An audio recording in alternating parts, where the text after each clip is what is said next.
How's everybody? How's everybody? Well, good.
Without warning.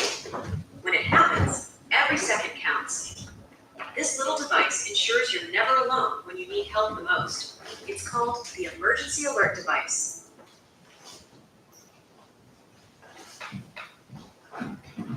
And right now, you may be able to get one.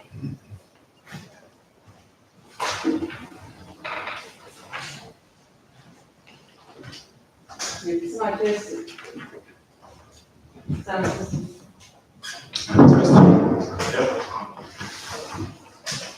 One for free. With the presence of a single button, you are instantly connected to a trained specialist who can help you in your moment of need. Hello.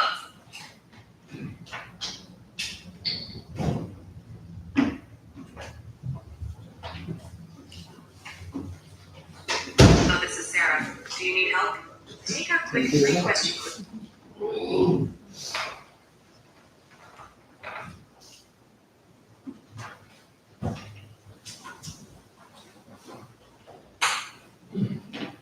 Attorney, can you hear us? Yes, I can hear now.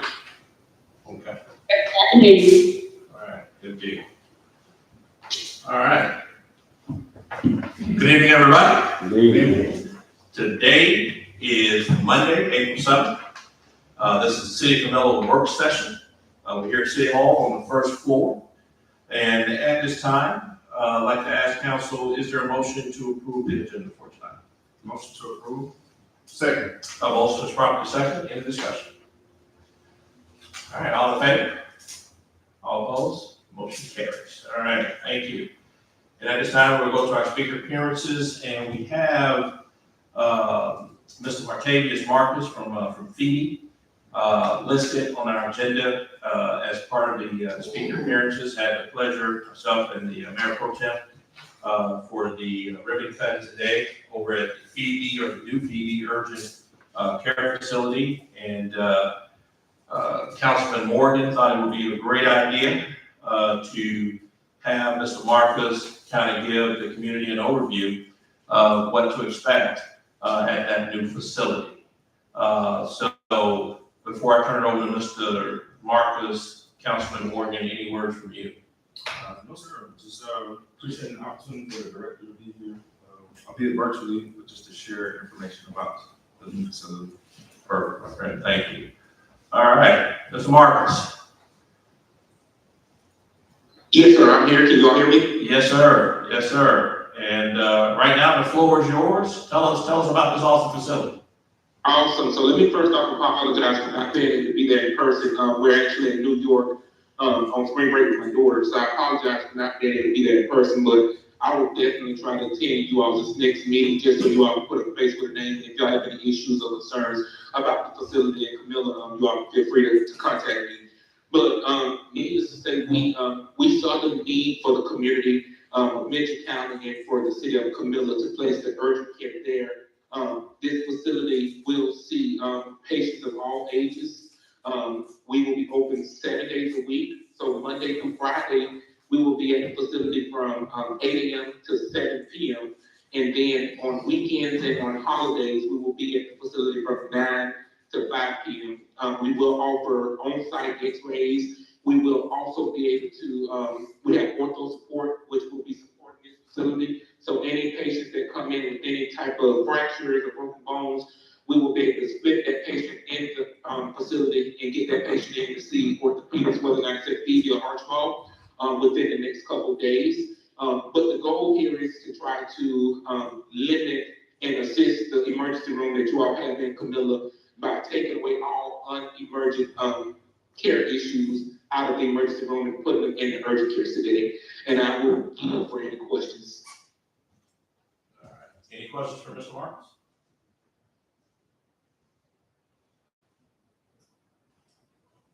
Okay. Hearing none, Mr. Marcus, we appreciate you, and obviously we appreciate Phoebe for bringing this great resource to our community. Thank you, sir. Yes, sir, most definitely. And like I said, I will be there, and I'll drop off some cards by the city hall so that if you all need anything, you all have my direct cell number. All right, perfect. Thank you, sir. Yes, sir. Thank you all for having me. All right, thank you. All right. Any other speaker appearances?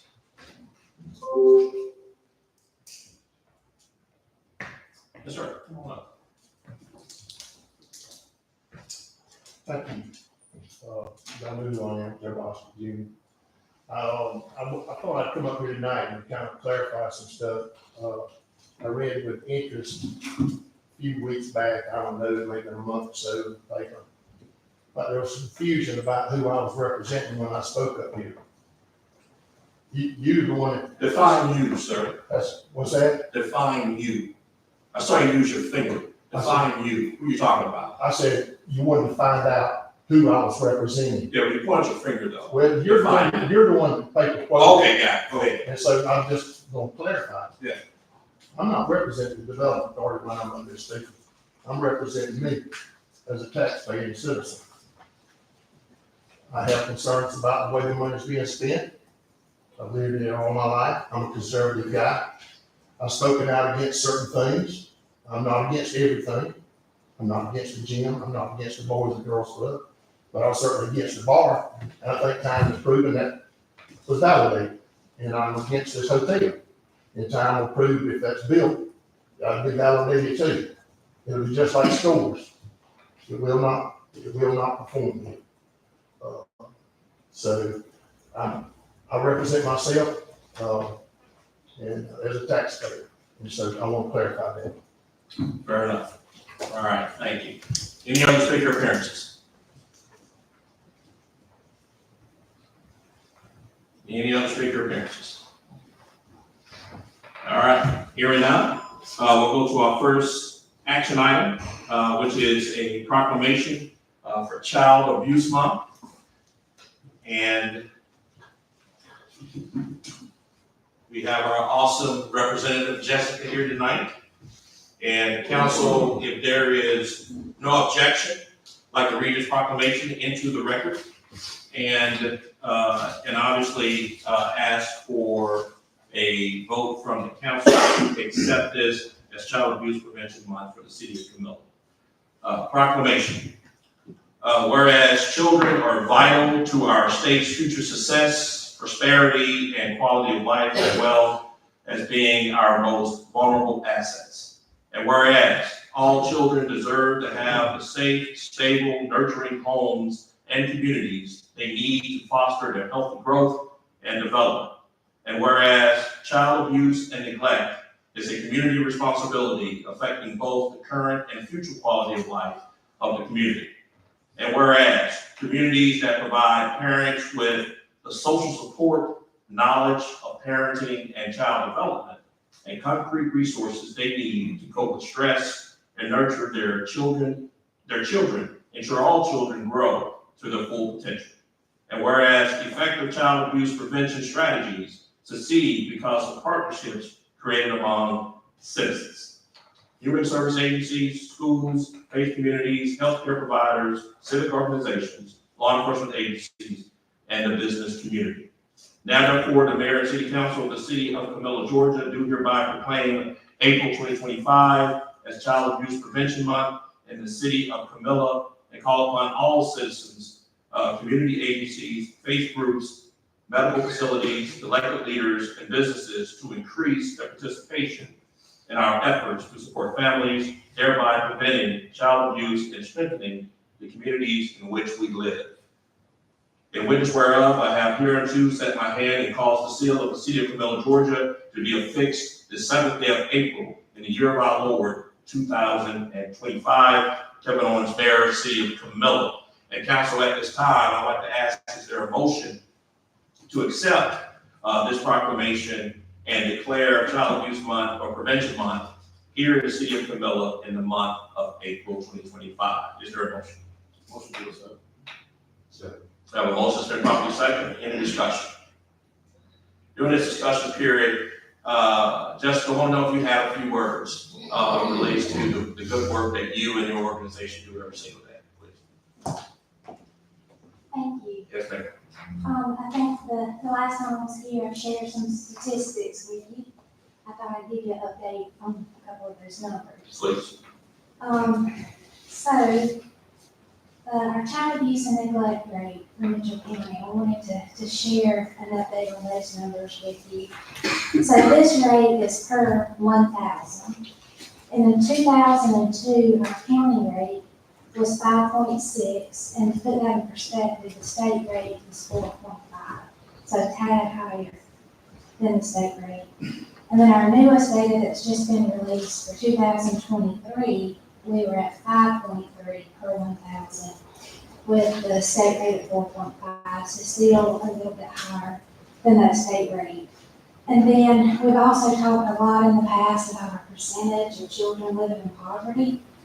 And in 2022, that was at 32.8%, with a state rate of 17.2%. And then our latest numbers show our rate at 33.5%, with a state rate of 18.8%. And so, much higher than the state rate. So we're doing a lot. I think that a lot of the work that we do can all be tied to child abuse prevention in some way. Child abuse is, there's never an excuse for it whatsoever, but there are some risk factors that have been identified for families who are at risk to have this happen in their household. And just some examples: economic burdens, mental health issues, addiction issues. And we have lots of work going on in our community to address those issues. And we do have a community resource fair coming up in May at the depot. Thank you, Mr. Mayor and Cheryl, Ms. Shanika, for working with us to get that scheduled. We have, I think, about at least 25 vendors coming in to share information about the organizations and the resources, because some of the issues are that what we're seeing is that families don't know about the resources, or they don't know how to access them. And so all of that just to say that we are working hard, and we thank everyone for putting the blue pinwheels out just to raise awareness. We've got many more pinwheels, so if someone hadn't had a chance to do that, definitely can get you covered. And then while I have this, I do want to take the opportunity to thank the city, thank the mayor, and Cheryl, Ms. Shanika, Luke, who helped us with our diaper distribution. And this is related to child abuse because we know that families need their stress. And just to give you some numbers, we had it at Centennial Stadium, and we were able to serve 242 children that day, representing 150 women or adults. And out of that, 94% of the families that came through were from Mitchell County. And so we do thank you for your support in all of our efforts. Well, Jessica, I want to say that we appreciate you, and I want you to know, when you first gave us those numbers, I can speak for a majority of this council, and I can tell you that when we heard those numbers as it relates to the child poverty level in this town, and when you talk about poverty, you talk about also the ability for kids to eat, heading home, and that type of thing. And those numbers were one of the catalysts that led to that new community resource center over there, that feasible, that also houses the Boys and Girls Club. That commercial kitchen that's over there was part of all of those numbers right there. And I'm sure that council members that were on the council at that particular time remember that. We were upstairs on the 4th floor. So just know that when you talk, this council, we listen. And as a direct result of those numbers, we have a new $3 million facility over there serving the kids of this city and this county. So thank you. Awesome. Thank you. Thank you. Thank you so much for your support. Yes, ma'am. Any questions for Jessica, anybody? Yeah, I'm interested in those numbers again. Could you list the years that those represent? Was it Right. 2022? 2022 and 2023. The data lags, every year or two because it takes a while to compile it. And so the 2023 was just released a few months ago through the kids count and the Casey kids count. And I'll have also, that's just a couple of the indicators that we'll have. We're compiling our annual report now. And I'll be happy to provide the full data set that we hope will be for you guys. So 1 in 3 children in this county are at or below the poverty level. Correct. So And we- just and to give you an idea of the rank in Georgia, puts us at 127th. In terms of counties? So, okay, so there's only 150, yeah. So we're in 120 of 150 counties in this state. So when we're sitting, and I apologize, Jessica, that you're sitting here. So when we're talking about sending resources to the residents as it relates to the utility bill credits, it's not just about sending $100 to that household or enabling anybody. We know that a third of these households have children that are living below the poverty line. $100 to that household might well be $1,000 to something. So I just want to make sure folks understand that when we're talking about these quality of life issues, it goes beyond just seeing folks get a credit on their bill. There's folks in this town and this county that are seriously hurting. And that's a reality. Now, those are county numbers. Those are county numbers, and I can break it down, so if anyone's interested, I don't have that with me, but we're able to break it down by, areas of the county, like by voting district, I believe, but it's got to go back and look, and so there are areas of the county where that poverty level is very, very high, where the bulk of that, would be,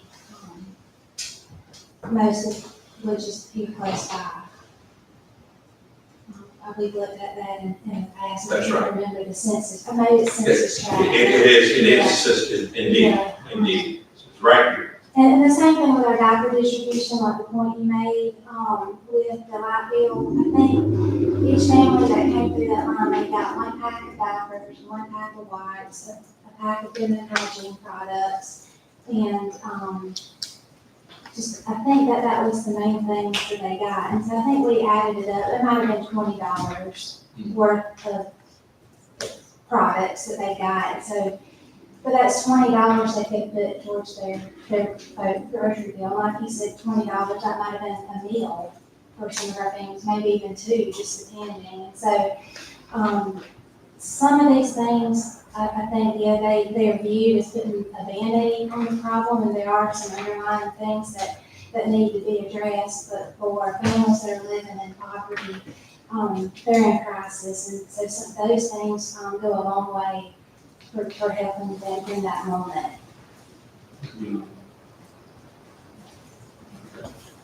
Thank you, Jessica. Any other comments for Jessica? Just like, Thank you. Thank you. And Jessica, if you don't mind, what we would like to do, council, if it's okay with you, we are approve this tonight and we got that done.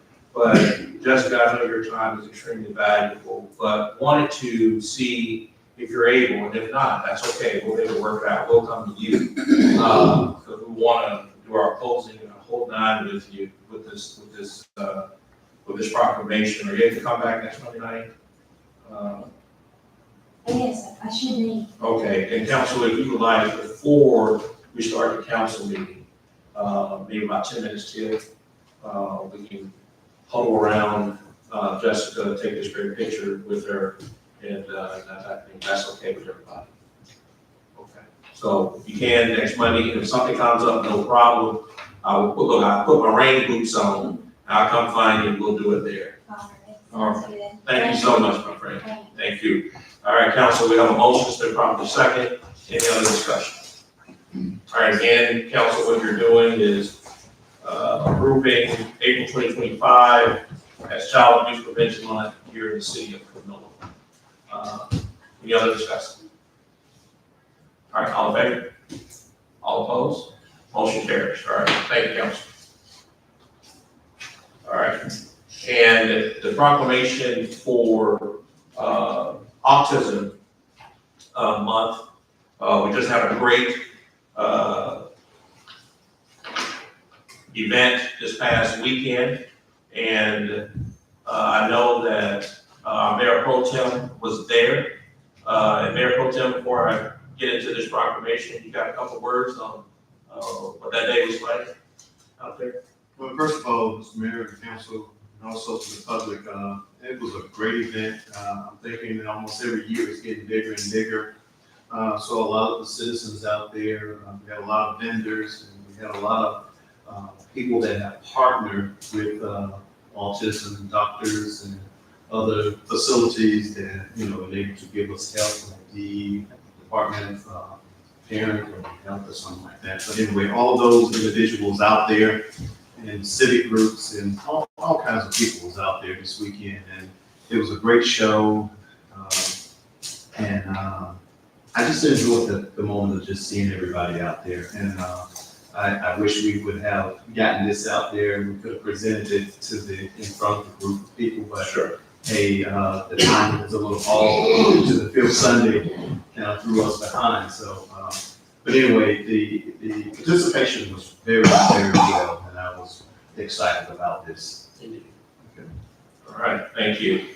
And as Mayor Pro Tem mentioned, we moved this out to Centennial Stadium.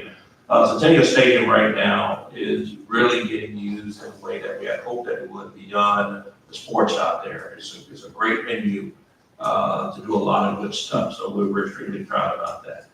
All right, so council, if there's no objection, I'd like to read this proclamation into the record. Proclamation of the City of Camilla, whereas the City of Camilla is guided by the principles of inclusivity and its commitment to help improve the lives of all individuals in a diverse community we serve.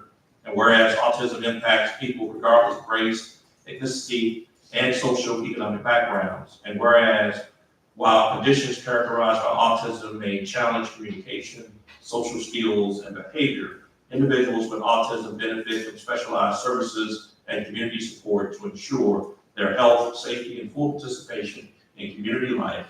And whereas the city recognizes the importance of creating spaces that, beyond acceptance, provide opportunities for representation, celebration, and ability to achieve the highest possible quality of life for all autism groups. And whereas in the month of April, we will strive to promote autism awareness, inclusion, and acceptance. And the city is committed to providing equitable access to services, events, and activities that support opportunities for all autistic individuals to reach their full potential.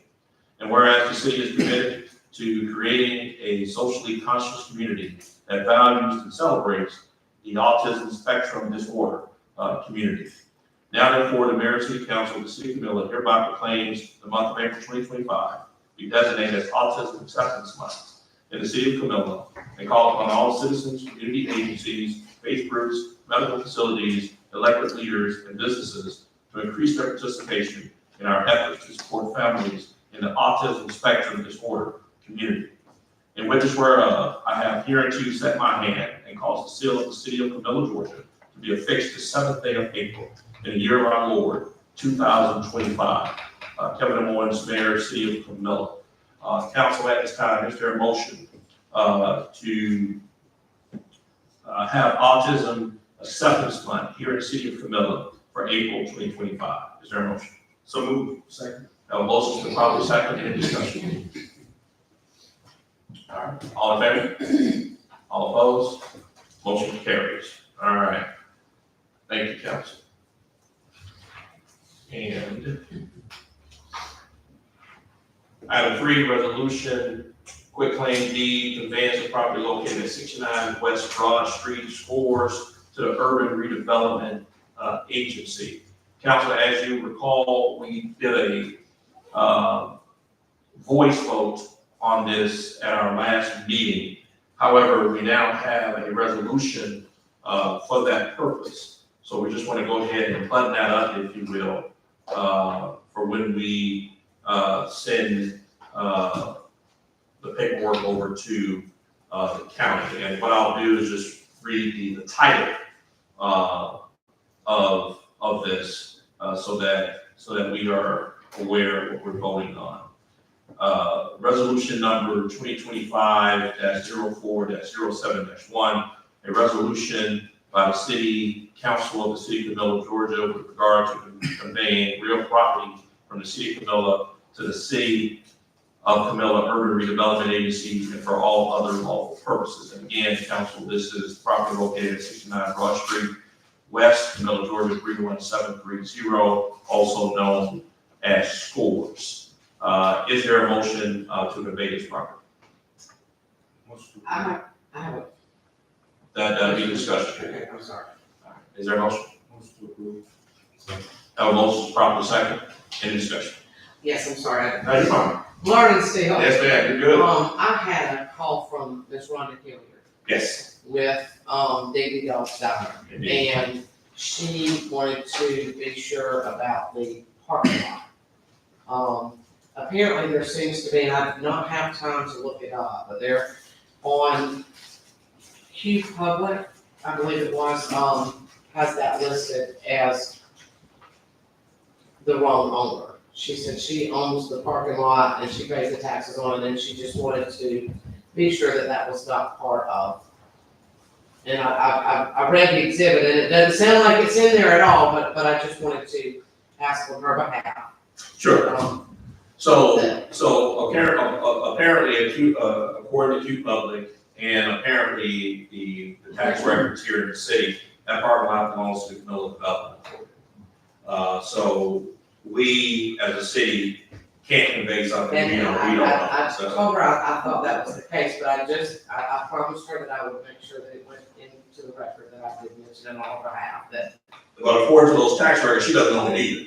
she's working on that. Okay, Yes. all right, All right. fair enough. But no, this does not include that parking lot. Okay, I also have one other, item, Yes, ma'am. before we convey this, would it be possible to get a final accounting on, start to finish from, what I have is through January Sure. of 2025.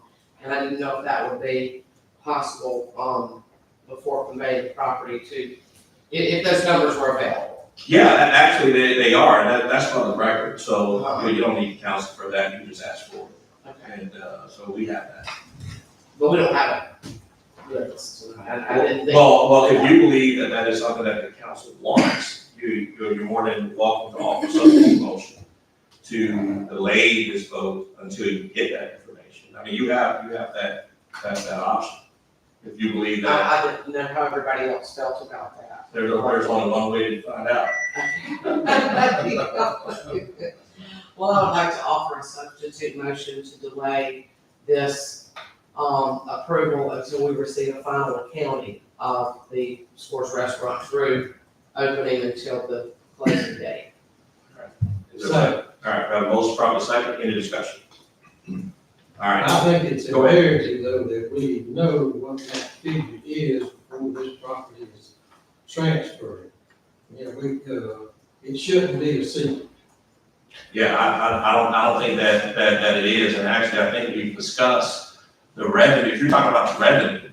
Well, that's good total. I have, what I have through is, like I said, through January. That's right, Yeah. And I believe it was open a little bit longer than that. no, it ended in January. I thought we were open. I think it was the latter part, and correct me if I'm wrong, the latter part of I don't know, January. that's why I'm asking. Yeah, no, I want to say January 19th or something, somewhere, yes. Second, third week of Yeah, that's right. Okay, Yeah, well, I do have, I have, well, then I have, for some reason, I thought that I didn't have that, I'm so sorry. No, I apologize for wasting your time, but I do have those numbers. no, you're absolutely fine. And again, for the public, these numbers are public.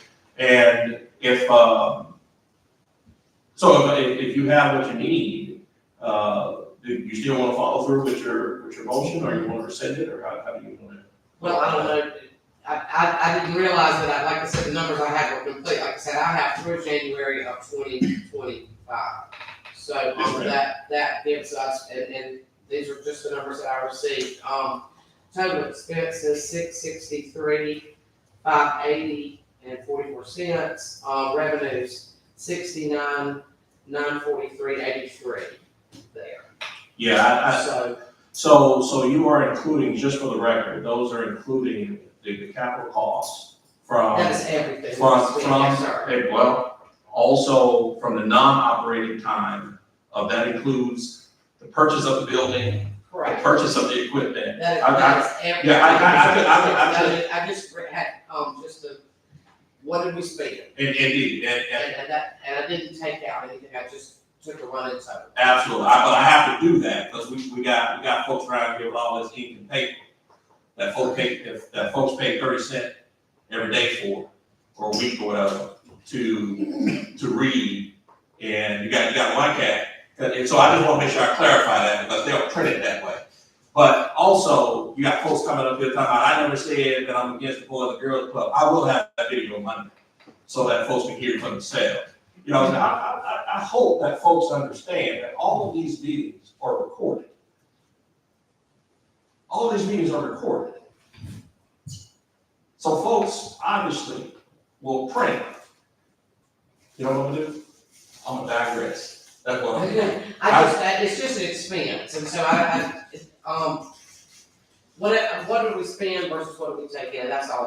Over the course of 2.5 years, Correct, SCORE was open for 6 months. gotcha. Okay, so I just want to make sure. I just, like I said, I have the information I need, so I will withdraw the motion that I made because I have the information that I was looking for. Okay. Is that how you do that? No, that's fine. Okay. That is fine. So what we'll do is we're back to the main motion. Again, of the conveyance of the property, and again, everybody, we are probably, I suspect, weeks away from the actual sale of this property. We've had 3 offers, 2 in writing, and 1 verbal. And our real estate agent has done an awesome job in getting this thing out on the street. It's been on the street now for maybe a month and a half. Again, 3 offers, 2 written, 1 verbal. And I suspect that we'll be ready to accept an offer, here within the next couple of weeks. And in order to do that, the URA obviously has a tremendous amount of flexibility in doing that, hence the reason why this conveyance, is so important. So that's why we are doing this. So the URA can, sell this property, get the new owner, what they need, go ahead and get the doors open, and that type of thing. And again, everybody, I think I have to say this for the record. SCORES was part of a 150-day operational contract with a separate caterer. SCORES did not close down. The contract ended. It was only for 150 days. So again, I want to continue to stress that point. There was no, the record would show that I was right. No, sir. 150 days. That ended in December. We extended it through the first roll of the playoff games for the NFL during the mid part of January.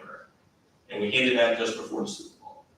So I just want to make sure everybody I just have understands. one more question. Sure. And, you mentioned we had some offers. Are those for complete purchase of the building, or Would that be for a lease? No, they're buying it. Awesome. Yes, ma'am. Thank you. Yes, ma'am. Again, can't wait. You know what? I'm gonna digress. Folks gonna hope that they didn't come back. What are you doing? Anyway. Yes, sir. More clarification, you said $669,000, 663, 663. 580. And then around 70,000, 69,943. Sure, it's not this. And another question is, what range of prices are you getting for the building? I think it would be a wise thing to do, my friend, have that kind of conversation in executive session. Well, at least the range, I didn't ask for a figure, I asked for a range. Yeah, be great to have that in executive session, so everything's still in the market. So this 663, 585 is, 580. 580 is an approximation. Well, no, it's As of January, as of the end of January, 127.25, the last cable bill. I don't know why we can't wait until we get a contract and then we can act on the contract. What, since that again, sir, I'm sorry. I said, I think it would be in order to wait until you get a contract and then we vote to convey the property.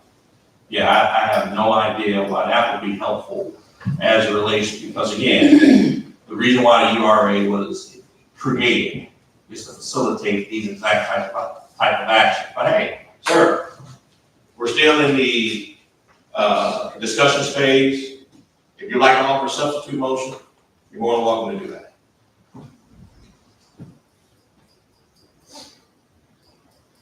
Okay. All right, hearing none. All right, everybody. Again, this is to convey this property, score 69 West Broad, to the Camilla Urban Redevelopment Agency. And hopefully here in the next couple of weeks, we will have a buyer. And again, everybody, I want you to understand that this investment in scores and hopefully and potentially the seller would indicate exactly what it is we set out to do as a council and as a URA. And that is to get a private investor into a building that we invested in. And whatever, and we're confident that over the next 8 to 15 years, whatever the resources are, the citizens of this city will be made whole. So we are very confident in that, and we're very excited about that. All right. Any other comments? All right, council, we have a motion and a second to convey the property to the Camilla URA, 69 West Broad Street. All right, Madam Clerk, this will be a roll call. Councilmember Green, Yes. Councilman Burley, Yes. Councilman Morgan, Yes. Councilman Collins, No. Councilman Maples, Yes. Councilman Palmer, No, Motion carries. Thank you, council. All right. Give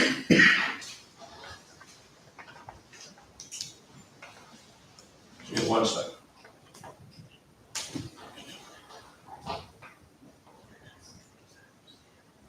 Okay. All right. Those are the action items for this evening. Council, at this time, we'll move into our discussion items. Number 1 is lead service line replacement project update. Councilmember Morgan asked about this last month. We reached out to one of our engineering firms, the awesome Chad from Steel Waters Engineering, Chad Griffin. And Chad, we got you on the line. Chad, can you hear us? I can hear you great. Can you hear me, Mayor? Yes, sir. How you doing, sir? I'm doing good. How are you? Not bad, my friend. Not bad. Good. Chad, the floor is yours. Tell us what's going on with with this lead service line replacement project. Yes, sir. Let me give you a little bit of a timeline so that I can get everybody caught up. So back in 2021, the EPA put forth a thing called the Lead and Copper Rules Revision, which, and I'm gonna read this, it says it aims to reduce lead exposure in drinking water by requiring water systems to identify and replace lead service lines, strengthening tap sampling, and improve public education and awareness. So what we're seeing today is after kind of the aftermath of this actual rule, this law that came in place in 2021. In 2022, the EPA fully mandated that communities statewide, nationwide, and statewide actually do a lead service line inventory of your drinking water system, okay? So what came after that was basically a deadline came of October 16th, 2024, that all communities that were in the state of Georgia had to have an inventory in place showing what you had in your drinking water system. Now, in those inventories, which I'm gonna kind of let you know is, we saw this rule come in place. We knew it was gonna be pretty costly for the city to try to do this inventory, because the city's got over 2,750 services. We knew that it would be expensive to do this inventory, because when we did the inventory, we had to check on both sides of the meter. We had to check on the customer side and on the city side of the meter. So, our firm worked with the city to get you guys a grant. It was around $240,000 to do this inventory. I'm happy to say that we got that money. It was a grant, and we put in, that money came in May of 2024, and our deadline was October 16th of 2024, which didn't give us much time to do the inventory. I'm pleased to say that we did get the inventory completed and submitted in time. And you're one of, I'll say this, there's 1,900 drinking water systems in the state of Georgia. Of those 1,900 systems, 1,400, the last numbers I heard was 1,400 had submitted inventories. And of those, only 700 of them had fully completed inventories. You're one of 700 that had a fully completed inventory. So, and I'll explain why that's important in just a minute. But I wanted to kind of give you some results, Mayor, of what that inventory was, if that makes sense. Can I give those results? Absolutely, yes, sir. So there were 202,733 services that we inventoried in the city. Of those, 2,000 were in a category called galvanized requiring replacement. 648 were in a non-lead service inventory, which means they had either a PEX or a PVC material on both sides of the meter. We had 8 services that we could not find in the city of Camilla that we went all over to try to find, could not find them, so we had to label them as unknown. And then we did find 2 lead services that were in the city.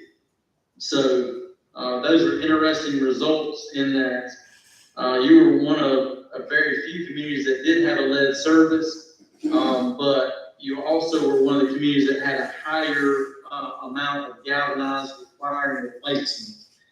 And Mayor and Council, what we have determined, because we did these inventories for, I think, 40 to 50 communities in South and Central Georgia, is that basically the EPA said that if a service line has a galvanized piece of pipe on either side, customer side or on the city side, we had to label it as galvanized requiring replacement.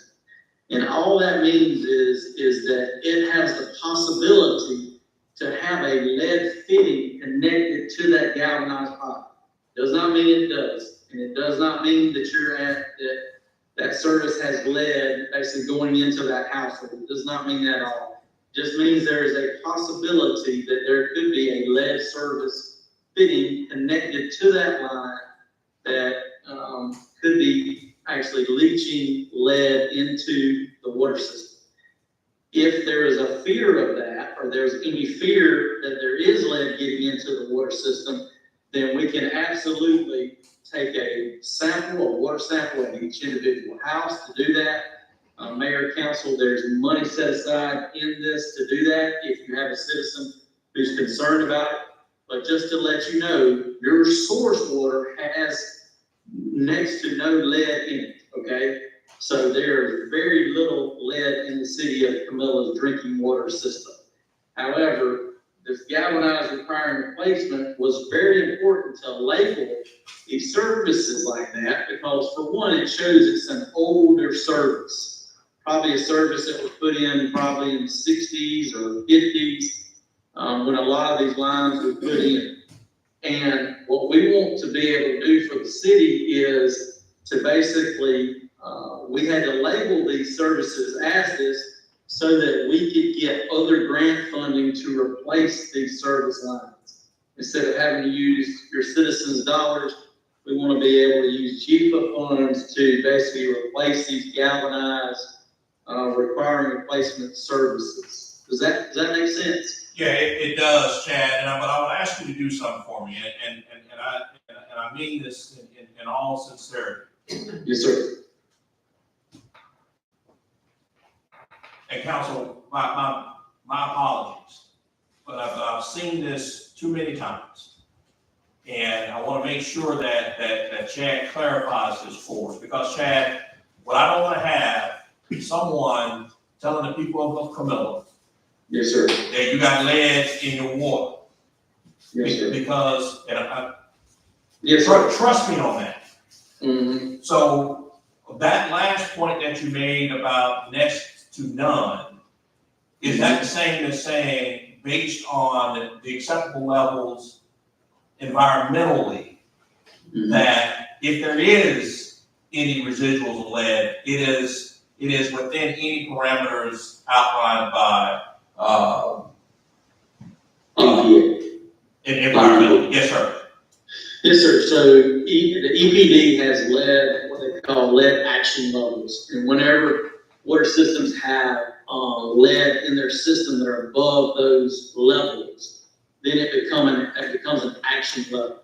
And what I mean is the EPD will basically start giving you letters saying you're at an action level, you're not in compliance with the drinking water, your drinking water standards and the EPD's minimum drinking water standards.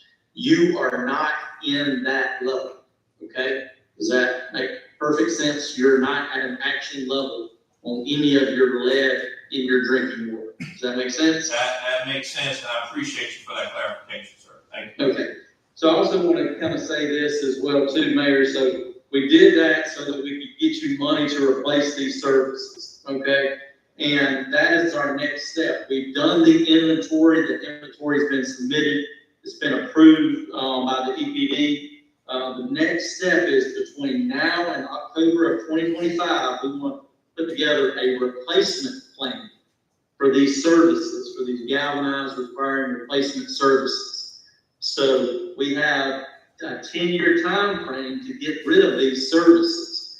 EPD wants us to get rid of those. So what our goal is in the next couple months is to get with Mayor, you and your council, your city manager, your utilities directors, and place a plan in place that could take over a 10-year time frame, but basically to replace these services.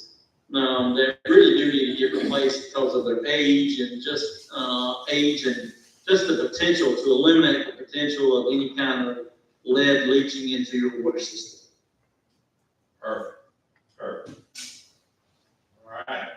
And just so you know, like I said, we're some of the first to get these inventories done. So you'll be some of the first to be able to get money to replace the service lines. Because you can't replace the service lines theoretically by the GFA until you've done your inventory. So your inventory is complete, so now we can move to our next stage of the process. Awesome. And Chad, as you've always done for these last years that you've been with us, my friend, you and your firm has done awesome work. And we truly appreciate you.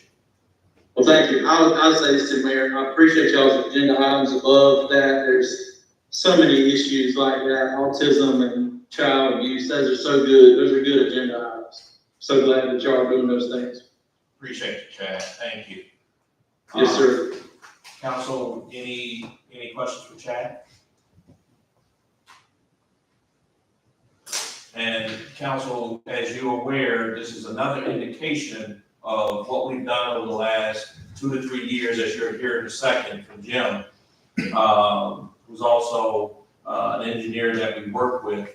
Chad Steel Waters in general, does a tremendous amount of work for us. And as good as Chad is, Chad can't be in 500 places at once. And we have an opportunity to have other firms look at this. Chad is knocking out this lead pipe deal for us, galvanized pipes and this type of thing.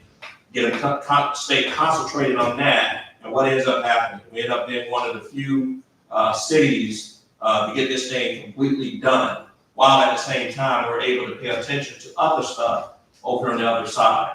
And this has been part of our operational shakeup, if you will, over the last 2 to 3 years to help ensure that the citizens of the city is getting the engineering support that they deserve and need. So again, Chad, I know I've said it 1,000 times, and I say it every day. Are you going to be at the District 10 meeting? Yes, sir. Sponsoring it. Yes, sir. And as I say every day at the District 10 meeting, we are every time, you are, and your firm, sir, are just the best and one of the best in the business, sir. So thank you so much. Thank you. Mayor, I will say this because I know it's later on in your agenda items, and I'll yield because I know you got things to move forward. Just, I heard, Mr. Luke White, Mr. Luke in there, talking just a few minutes ago. There is an LRA LBIG application that is due in June 15th, 2025. We need to submit that so that we can get that additional money to fix roads there in Camilla. And that amount currently is $107,790.41. So, if you guys can determine where you'd like that to go, what roads you'd like that to be on, we can get that application submitted and get those funds in-house for you guys. Perfect. Appreciate you, Chad. Thank you, sir. Absolutely. Thank you so much. All right, thank you. Okay. So at this time, council, we'll move on to discussion item number 2, which is stormwater infrastructure project. That's another one of our engineers. Jim York, come on up, my friend, with York and Associates, and talk to us about this stormwater infrastructure, my friend. All right. Mayor, council members, thank y'all for having me tonight, and I am Jim York, York Associates. So I was asked to kind of give y'all a 30,000 foot view of storm drainage. So I'm not gonna get super specific, but just kind of give you a general discussion on storm drainage. And Jim, my apologies. I just want to make sure that the public is aware. What you're about to hear from Jim, in part, was facilitated by the District 2 council members regarding some infrastructure issues, stormwater infrastructure issues over in District 2. So I want to thank District 2 council members for bringing this to Cheryl and Luke's attention. And Jim, I want to thank you and your firm, sir, for jumping all over this so quickly.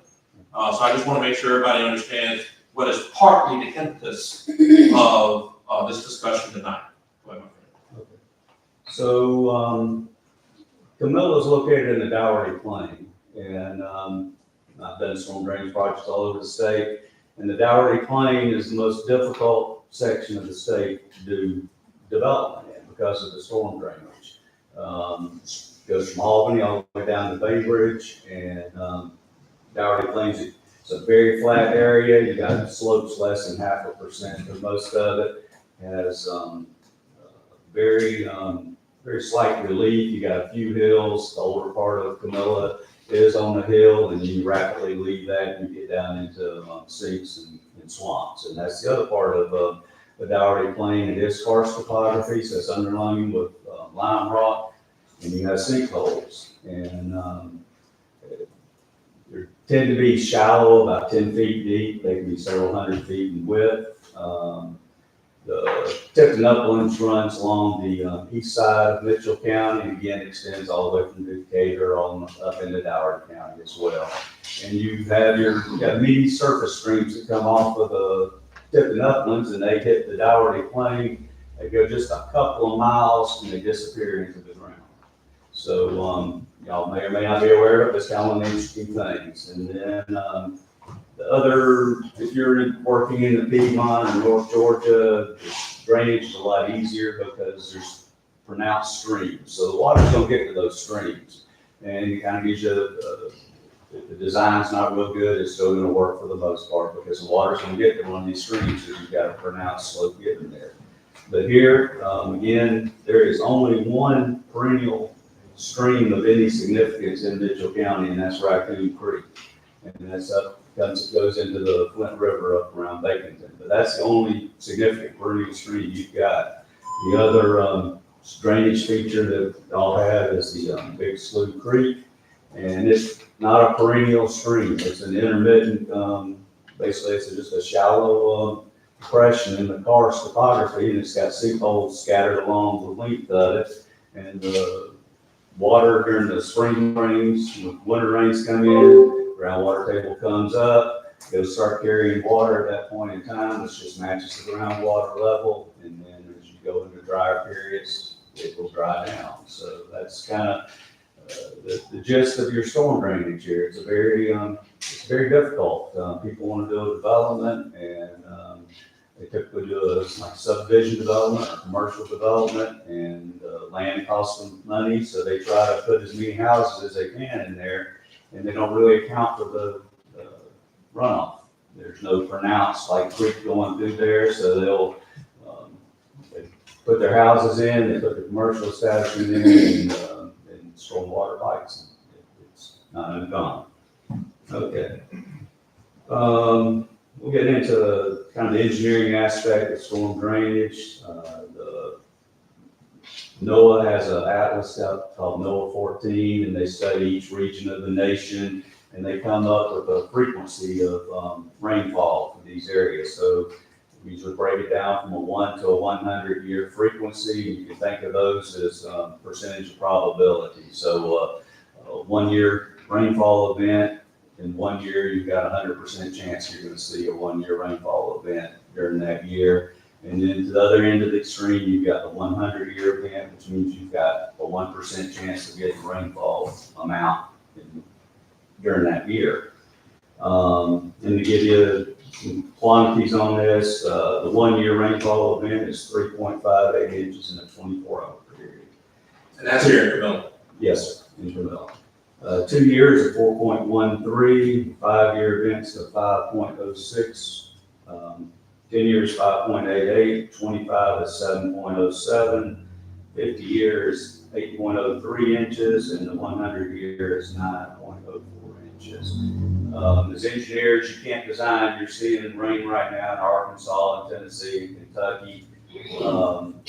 You can't design everything to the 100 year event. It's just not economically feasible. So you look at the impact it can have. And so we usually start with the gutter, actually. It's the beginning of the design process. And so you want to not have cars hydroplaning on the road. So we figure half of the gutter spread and half of the lane. And we design it to the 10-year event. So if you get a heavier rainfall than 10 year, that spread's going to go on out. It may actually cover the road, but it's an economical way of looking at it. It's the 10 year, and we're going to maintain half of the road to keep from hydroplaning. So when you get to highways, the gutter spread, due to the higher speeds, it goes to the shoulder plus 3 feet. If you're in a sag where you're going down the hill, you're going to design it to the 50-year event, because again, you don't want to go flying downhill at 60 miles an hour and hit this humongous pond at the bottom of it. So all this is taken into account. The pipe network that loops everything together between your catch basins on your curb and gutter, that's designed to the 25-year. And then for culverts under driveways, that's typically 25 along the ditches. And then the culvert under a stream is going to be the 50 or 100-year event. You look at it, and it depends on the traffic and look around it, but it's usually 100, sometimes just a 50 year. So that's kind of the way we look at it. I guess part of what drove this was we're doing the gymnasium for you, and on April 10th, 2024, we got a big rainfall event, so I like to go out and walk the site that we're designing on and just see what's happening, and that area is flooded. And I could tell that Morgan Street had been flooded, took pictures, and you could just see where the flooding went on down. And I think one of the homes probably flooded in that event as well. But that rainfall event, according to was 4.9 inches of rain in the 24-hour. So that's almost a 5-year event. Didn't quite make it to the 5-year event. So that's actually considered a minor rainfall event. So I saw that, I was like, okay, obviously the pipe, everything's undersized, obviously, from there. And I think it continues on down till you get to the big slough. I haven't studied it, my gut tells me that the whole thing's undersized, or else it wouldn't flood it like it is. So, Cheryl and Luke asked me to look at some other issues in town. One of them was over at MLK. There's a house, I believe, that floods there. Again, I think that whole system's probably undersized, and there's probably others that y'all have been watching throughout the years. None of this is new, so we'll be happy to take a look at any other areas that you're having issues in. So that's kind of it. I'm giving you a gist, I think, a bird's eye view of the community and the county, and kind of explain a little bit about the engineering that's involved with the design on that. So I'll take questions. So Jim, just to clarify, as it relates to, and just like with the resource center, obviously, we've known about the Pear Street area, obviously, forever. And hopefully with the study, we're gonna figure out what we need to do there. But in terms of like the resource center and the new gym, the engineering can account for those issues that happens in that area, if you will. Yeah, the resource center, I can tell that when it was built, they raised the building up well above that area. We did the same thing with the gym. We made sure it's high enough that it's not gonna flood. Okay, I just want to make sure we got that out into the, to the atmosphere. Yeah. Jay, we got folks around here with a whole lot of paper and ink, and You'll have some flooding in the grass and right along the curb in the back, but the building, no, they're fine. Okay. And that didn't cause the problem. No. It was there way before. Oh, yes, we've actually reduced the amount of impervious surface from what was there before, so. Good deal. I didn't see any, this resource building was built, there's no retention over there with the footprint of that building in the parking lot. I believe, I didn't do the design, so what I was just looking at it, it looks like there's a little circular, maybe on the north side. Looks like a little small depression right there, and that may be there, I'm not sure. But It's I just do- not fenced. I'm sorry? It's not a fenced area. No, it looks shallow, and it looks shallow. Very shallow, very shallow. What is your solution to this problem? Okay, as far as from the gym all the way back down, Well, the places that are identified, what's your solution? oh, sure. Go through the topo on it, topographic survey. 1 foot, I've seen, I've worked in the Dougherty Plain for a long time. And I've seen where somebody can cut a fire break. And just that 1 foot of cut on a fire break, it can totally divert water from different directions. So anyway, do a topographic survey, go through and pop all your catch basins, get inside of the catch basins, shoot the elevation to the pipe, tell what the pipe material is, get an elevation on it. I won't be surprised if there's not reverse slope out there where you've got pipes that are actually going in the wrong direction. That's real common. I see that a lot. So, determine what the size of the pipes are, determine what the slope is and the material, and then calculate how much water is actually going down there, and then we'll do a drainage study to see how much water is actually going through there. So we can look at it and say, okay, you've got a pipe that should be carrying 25 cubic feet per second of water, but done fine, it's only able to carry 5. So you're flooding at that point in time. Well, are retention ponds part of that solution? It could be. I looked at the area with Luke that had the detention, was looking at for a detention pond. I'll go back and study it, but it may actually be higher than the road, that area. And if that's the case, it may not pay out, it may not be enough there to make it worthwhile, but it may. Typically, we put in detention ponds where you've got like an existing depression or something along those lines. So if I'm hearing you right, we won't know what the solution is until after we study. No, it'd be putting Band-Aids on something could easily be wrong in our assumptions. Could you estimate a cost of one of these studies? Oh, the study itself? Just, no, okay, sorry. I don't wanna guess. Okay, Now, but let me really ask know this, would it be, would you be able to do one study would take care of all areas, or would it be a specific study per area? Well, if y'all would want me to examine the whole community, I can, but if you know you've got an area that's. We know we have some areas, we Problem, do. then we could just focus on that one area. Okay. What kind of time I know, are Mayor. you talking about here? What kind of time? There's something Oh, you're looking going at on. 6 months Pretty much to do For it study. for a study. There's a lot of field work involved. The study includes recommendations for the solution too. And cost, I see. Yes. And I'm glad that the council members brought that up, because we had a feasibility study done in 2010. And one of those streets, was listed in there, with an estimated cost to work, I think it was 11 projects. And that cost was at about a little over $1 million 15 years ago. We don't even want to know what that number is in today's dollars. And I think to Jim's point, and why I'm so appreciative of Cheryl and Luke, and obviously Jim and York in general, is because when this is a study, and we gotta get it done. Some of this stuff could have been, in my mind, taken care of with $2010. And we're gonna have to now tackle it with $25. And the cost of materials today is a heck of a lot more expensive than it was 15 years ago. So regardless of the cost, what we don't want to do is leave this for another council 15 years from now. So we just got to do what we have to do.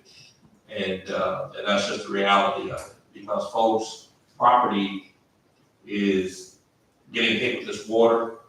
And this is 20, 25, 30 years, and frankly, they're tired of it. And I suspect it's going to be this council that's going to finally take care of it. I won't say regardless of the cost, but we're going to need to get this study done so that future councils won't have to deal with this.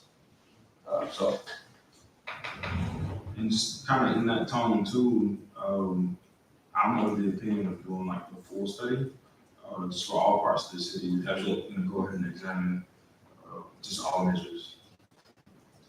So I don't know if we're going to take action on this month or anything, but. Yeah, probably, we may be able to do something maybe next month, if there's a consensus of the council, that to have Jim and Teresa, who's his partner in this deal, and Teresa is just as awesome with this, and getting them elected to start getting this spun up, if you will. Jim surely get something back to us. I don't know if we can get it back by May, but basically a proposal of what it would take to do the city. 2010 study. That was a feasibility study, it's a little bit different. Yeah, that study looked like it was geared to get funding in place. They really didn't do an engineering analysis of it. It was more economics. I think really we should focus on the identified areas that we know of right now. Those are the hot spots. So that's where our focus should be, not doing the whole city. That was done back in that feasibility. We don't need to do that. So in one way, you're talking about Problem, 7 months yeah. down the line instead of 6. Yeah, there wasn't a survey done. There was a feasibility study Right, done as it relates to the money. I'll fast forward and again to, Mr. Morgan's question about, would that be something we could maybe look at next week? Oh, So- probably not. And I was partially responding to Councilmember, Palmer, that this is something that's gonna have to be very nuanced and very specific, that will take more than a week to try to generate the information that is required. But surely I would, what would you say, Jim, in the next 90 days, at least give us a proposal on how much it will cost to do the whole city. And again, we have some properties, if you will, that are hurting right now. But there are some properties, but I didn't hear MLK until 2 weeks ago. So we need to find out where we are, as a city. Because I don't know about you guys, I'm under the assumption Camilla is going to grow. That is our intent to grow. And if we don't know, to Jim's point, when a new subdivision comes here, when a new business comes here, it would be nice for the engineers to have something fairly current in their hands to which way the stormwater goes. You know what I mean? We don't have that right now. And I think we owe it to the citizens of the city to get it. But that's my 2 cents. At some point, well, actually, what we could do this evening is vote so that Cheryl and Luke know the intent of this council, that we want a full deal done. That doesn't necessarily mean it gets done tomorrow, but what it does is it's able to give Jim an opportunity to figure out how much that study will cost. And then we will get that back, and then that's a separate thing that we would vote on, once we know what the cost of the survey is, not necessarily of the work. So that's something we can do tonight, so that tomorrow morning Cheryl and Luke knows, and let Jim know to get to work on the proposal for the survey. I'm happy to make that motion. Motion to, I guess, intent for a full study, a full stormwater infrastructure study. Well, what we'll do first is, because you're right, you're singing on the right tune. So what we'll do is make a motion to amend the agenda to add an item to vote on, and then we'll vote on that item. Gotcha. So I'll make a motion to amend the agenda, to add this motion of intent to the motion. Second? Have a motion for properly second, any discussion? I think we should again focus only on the problems we got immediately. These people need some relief. We need to concentrate on that, get that done. That can come later down the road. We don't need to spend our time and money on a citywide, survey that we know where we got some problems. We need to tend to those right now. Yeah, I suspect that there was that exact conversation made in 2010, when the feasibility study was done, when 11 projects were identified, and we did absolutely nothing. But I would argue that's not what we'll do this time around. Mr. Mayor. First of all, I would like to concur with Councilman Palmer. I want to see this done, and I want everything done for the feasibility of the study to get it done. But those target areas, I want us to put that first priority. Yeah, and I think we're literally saying the same thing. Okay. Let's see what the entire city looks like. Okay, because we got some areas over in D1 and 2 that needs to be looked at as well, and they haven't been brought to the attention. I know you said MLK, but I don't know what area you're talking about in MLK, but there are some areas over on the north side that need some attention as well. I want to at least try to get them study as well. Yeah, literally, we're saying the exact same thing. Okay, I just wanted to make sure, since we're voting for the whole city, but we do have some targets. No, we're we're voting for a survey of the whole city. I understand the survey of the whole city, I understand that, Right. but I just wanted to make sure we gonna get this other stuff. Why are we talking about timelines? In difference on, we have 4 focus areas that I, 3 or 4 focus areas as opposed to the whole city. Different timelines, ballpark. I'm gonna say the entire city would be a year, year and a half. That's what I think. Okay, so you're That's talking not bad about about the whole thing. basically a year. Yeah, well, That doesn't mean delay the project. Absolutely. While the survey is going on. absolutely. This is, you have to recall, the feasibility study listed 11 projects. So there's at least 7 other projects that, unless you read the feasibility study, you wouldn't even know what those are.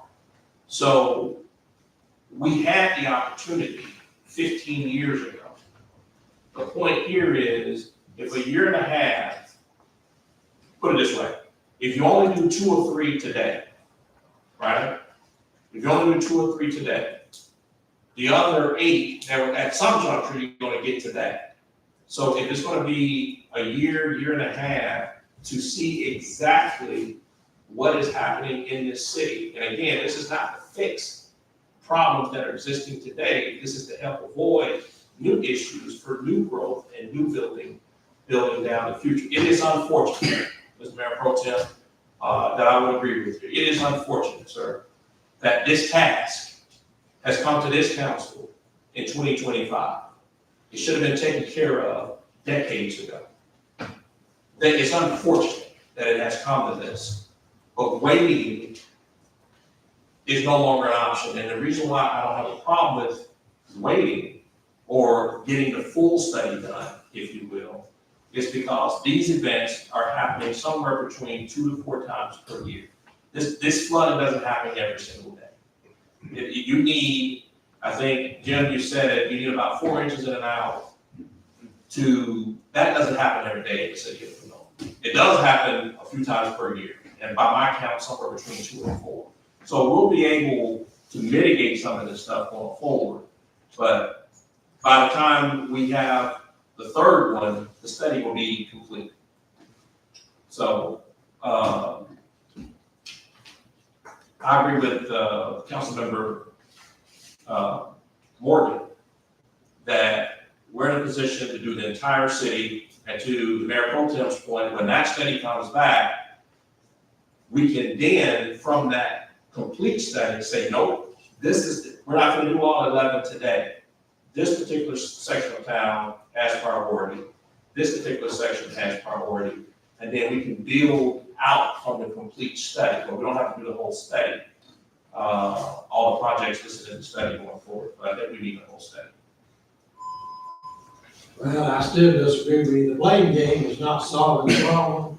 We need to work on those 4 hotspots and go ahead and do that immediately. Jim, in your estimation, to do McCree, Perry, MLK, and whatever other location that we have, how long does it take to get that kind of survey done for those 4 areas? You'll have to bear with me. You're fine. Okay, I recognize that area, and I know that the Morgan area, and then we head back to the southwest.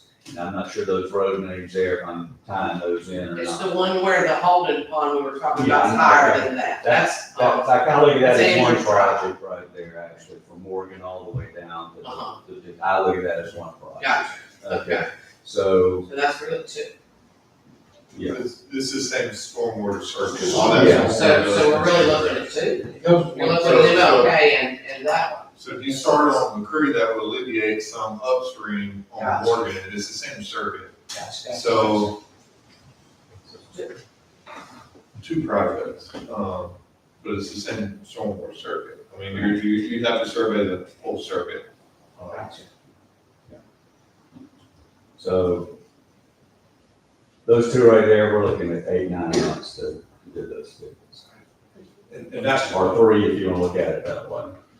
And I'm sure based on the topography that Jim was talking about, there's gonna be some areas that are gonna be almost eliminated right off the rip because of how they sit, I'm assuming, in terms of that elevation. Yeah. And, these systems, so 9 months to do 4 or 2, a year, year and a half to identify everything. I just think that's the way to go.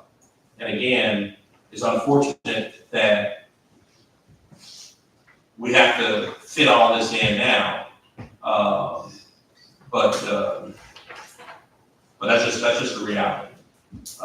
This is, from my estimation, this is a council, majority of it anyway, is a council of action.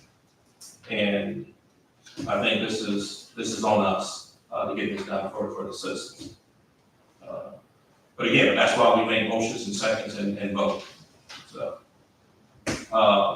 Chair, help me out. I know Councilman Member Morgan made the motion. Who was the To second? amend the agenda, Councilmember Moran. Okay. I need to vote. So we have a motion and a second.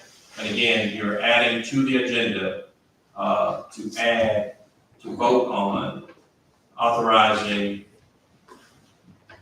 the city manager to engage, York Engineering to find out how much it will cost to have a survey done for the city.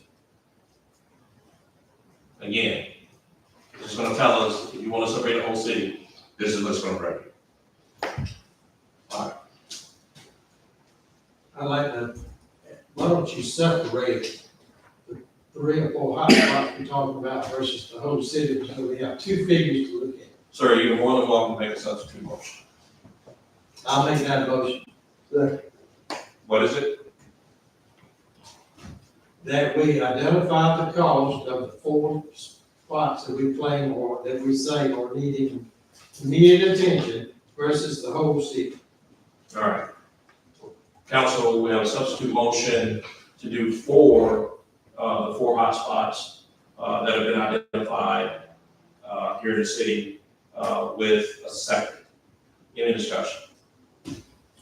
So are we looking at getting 2 different quotes on that? 2 different prices. Right, 4 price for versus the whole city. A and B. A and B. A being the hotspots, B being the whole thing. Yeah, I just see that as being backwards. Who's to say that these projects are gonna be the most prioritized anyway, after doing the full survey? So I'll be, voting no, in support of this. Well, I think the person that's getting flooded would disagree with you about that. I think they would definitely just. We need to do that first. Yeah, I honestly, everybody, I think we're saying the exact same thing. Well, if we're taking a year and a half to get a price, I think we need to. No, sir, no, sir. The year and a half is to complete the survey. It's not gonna take a year and a half to find out how much that's gonna cost to do the survey. So I wanna make sure that I clarify that. What we're voting on is authorizing the city manager to engage York to tell us how much it's gonna cost to do the survey. Based on that, we can decide which survey we want to do. So we're not, how long would it take to come up with a quote, you think, Jim? Month and a half. Okay. So I want to make sure we're not confused here. That we're talking about we're talking about taking care of the city, but this vote right now is just authorizing the city manager to tell us, hey, you're to do a full study, how much will it cost? And based on that, I'm sure we can decipher how we want to move forward. If it's cut in half, cut in a quarter, or whatever the case may be. But we need to find out what will it cost to do the whole city. And if we find out that it's relatively more cost effective, because I think Luke just made a great point. You're not just surveying an area, you're surveying the water system. And you may have one water system that impacts multiple areas. So it just makes, in my mind, it just makes more sense to do it that way. So. Did we have flooding today? Look, yeah. A little bit. It went down quickly after the rain. It was really the stormwater's ability to intake. How much rainfall we got in that first hour and a half. After that, it receded pretty quickly. All right, so we have a substitute motion to, and Councilman Palmer, just want to make sure I understand, when you're not talking about the survey, you're saying just get a cost to do a survey for those 4 areas. Immediately, right. Okay, got it. All right, we have a motion, it's been properly second, any other discussion? All right, Madam Clerk, let's do a roll call. Councilmember Green, We're on the. The substitute motion, yes, ma'am. Yes. Councilman Burley, Yes. Councilman Morgan, No. Councilman Collins, Yes. Councilman Maples, Yes. Councilman Palmer. Yes. Motion carries. So that the folks that are watching understand, the substitute motion defeats the original motion, which is to have done, to get a price to do the whole city. That has been reduced to those 4 areas. And Cheryl, you know those 4 areas? Yeah. Then, Bennett and Thomas.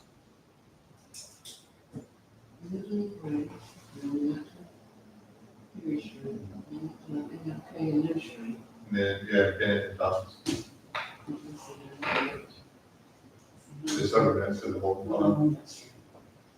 Then Thomas was in the other one. Talking about over by the railroad, is that what you're talking about?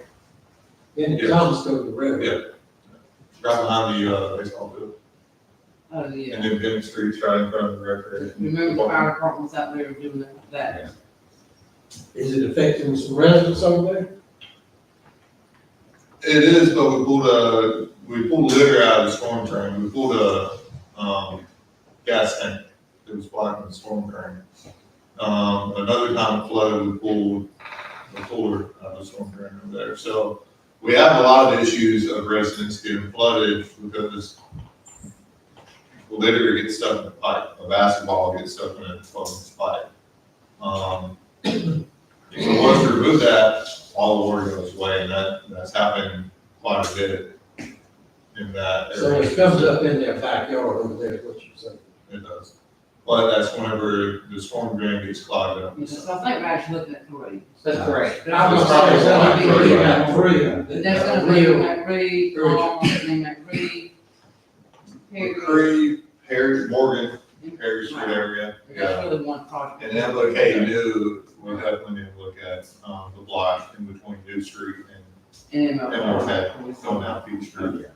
That block.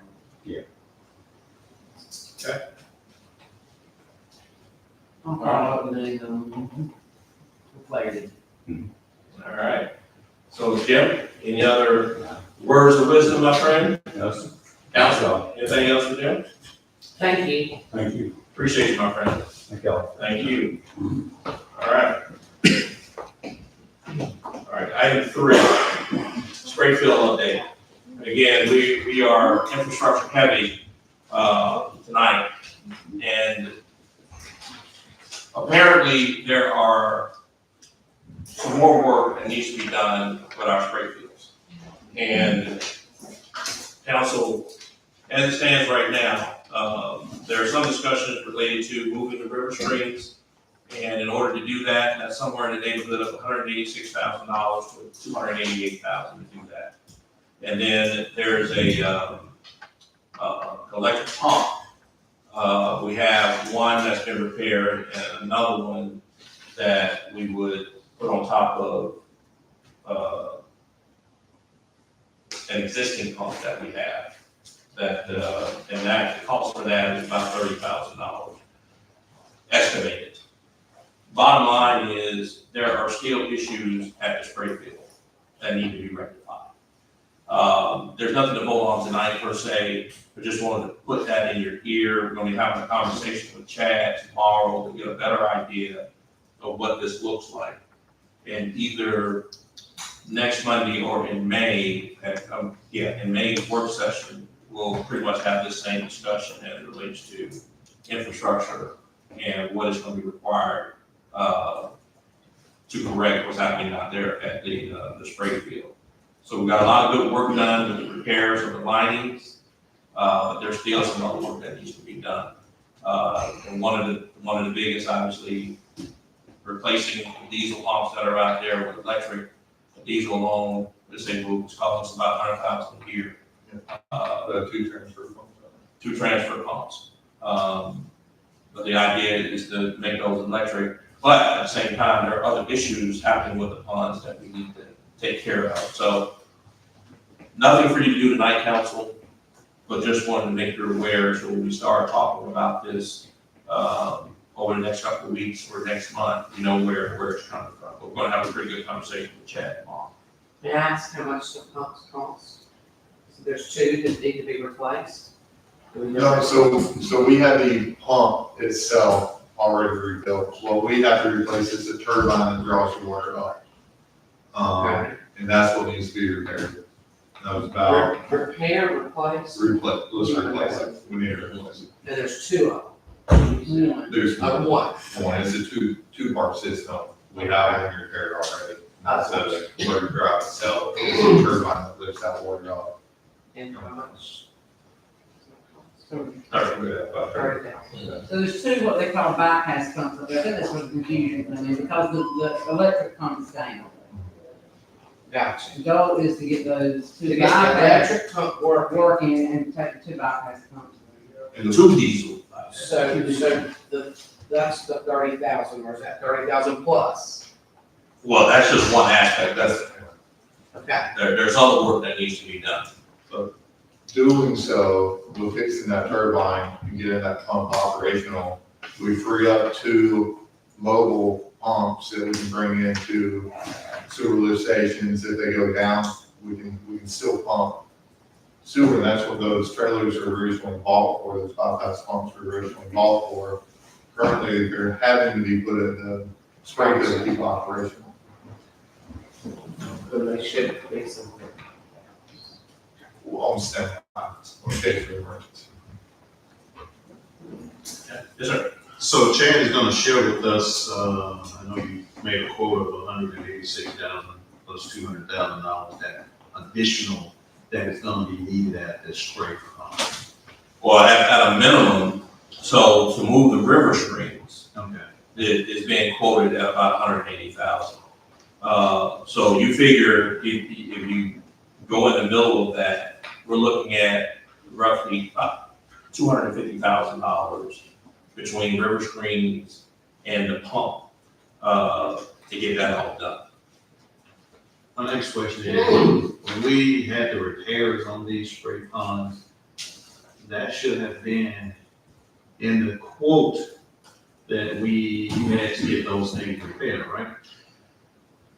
Well, the main issue at the time that we did that was in liners. Liners, okay. That, But we knew we was gonna be operating these spray pond, and to me, engineers should have threw that in our face to let us know, listen, we're gonna need this in order to be functional in the use of these spray pond. and I'm gonna be honest with you, Mr. Mayor Pro Tem, how that conversation went between them and Chad and city management at that time.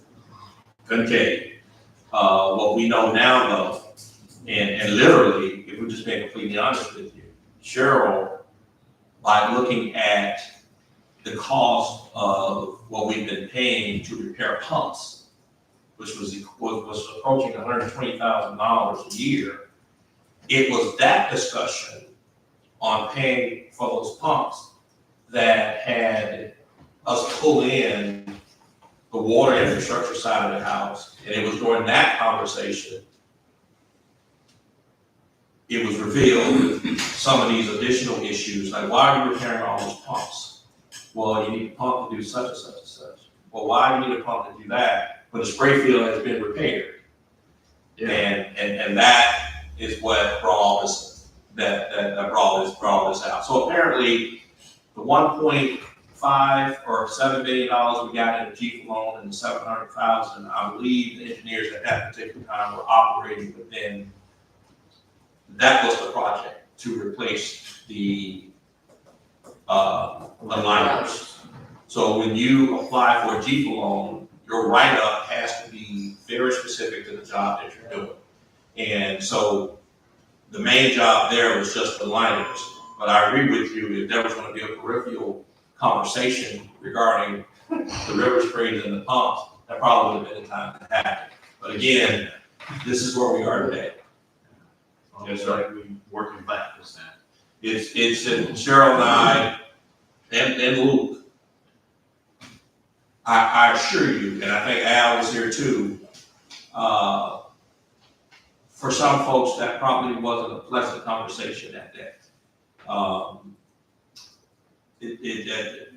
But again, this is why I'm grateful for this team, because we were able to decipher that and find out exactly what it is that we need. So, but you're absolutely right. Why that information to make it to us, I have no idea. So once we get those streamlines and all that done, we won't have use of those other pumps and stuff that we have now, right, that we're operating on. Yeah, so the pumps that were part of the GFA law, the diesel pumps, they were designed to help us out with some of this other water stuff that's happening out here in the community.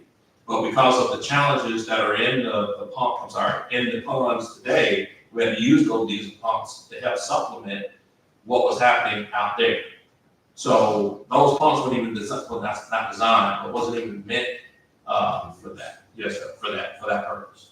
So we spending all kind of money fueling those pumps. Those diesel pumps, yes, sir. And they're meant to be operational for a week if, station from, one of our treatment plant ponds to the other go down, line of repair, would use that diesel generator. He's running 24 hours, 7 days a week. Wow.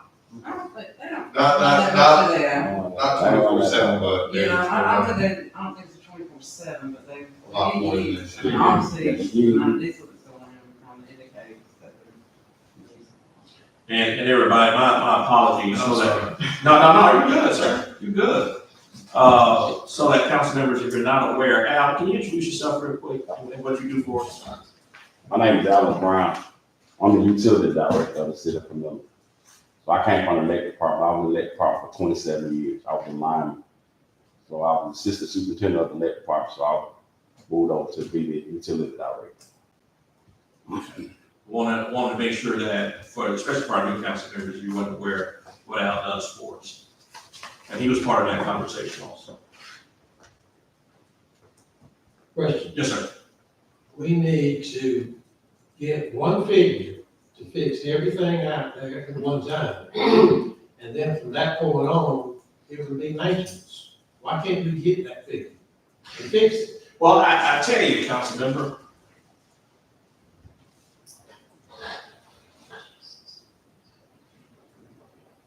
I have no idea why for 15 to 20 years, what happened to that pond or those ponds out there where we almost failed, where all three almost failed, that didn't happen overnight.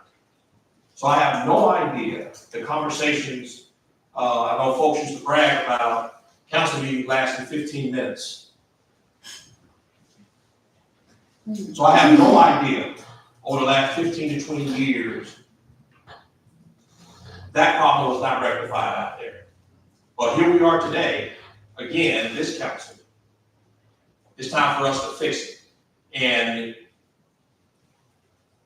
we're the ones, unfortunately or fortunately, are the ones that are gonna have to appropriate the funding to get work that was done, or that should have been done 15, 20 years ago, done today. And that's not the blame game, that's just a reality. No, that's the blame game. Okay.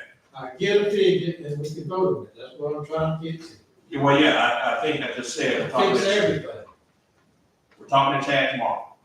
And we'll finally get it done. And I had expedited this project once I found out what was going on. I mean, we started it. And Al's been working very hard. Amen. He really has. And like I said, to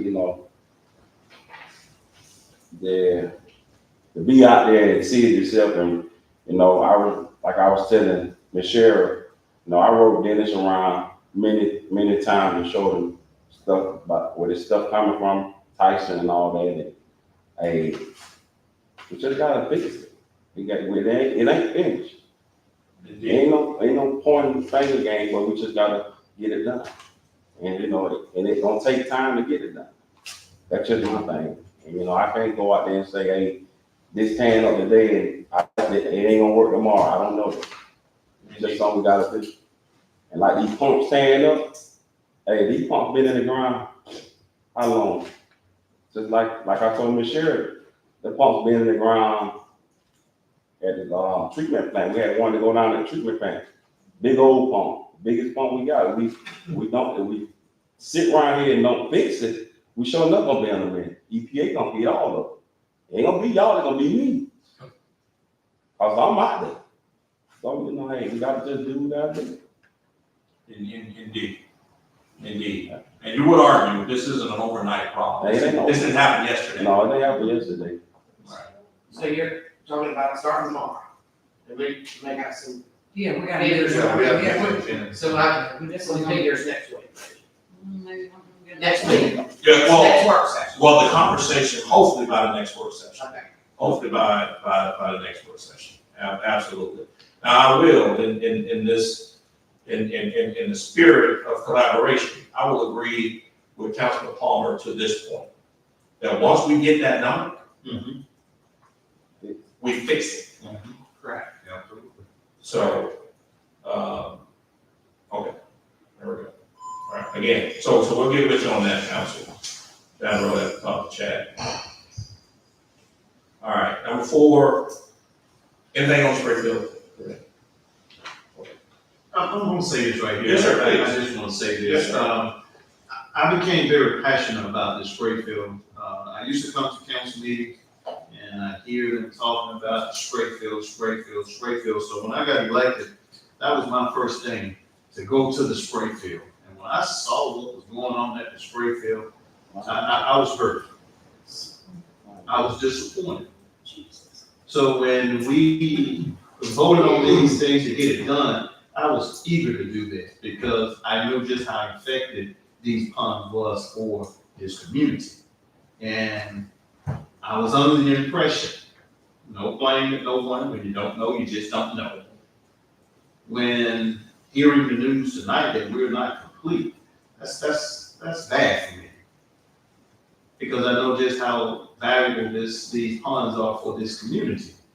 And I don't care what it costs, we want to fix it. And we need to fix it right away. And you have my vote on it, we get it done.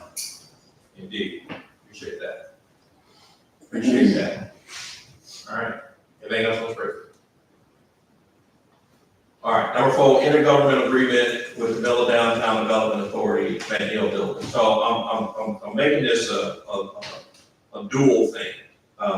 Councilman Palmer serves as the chairman of the Villa Development Authority, and this intergovernmental agreement that I'm proposing, council, will involve them.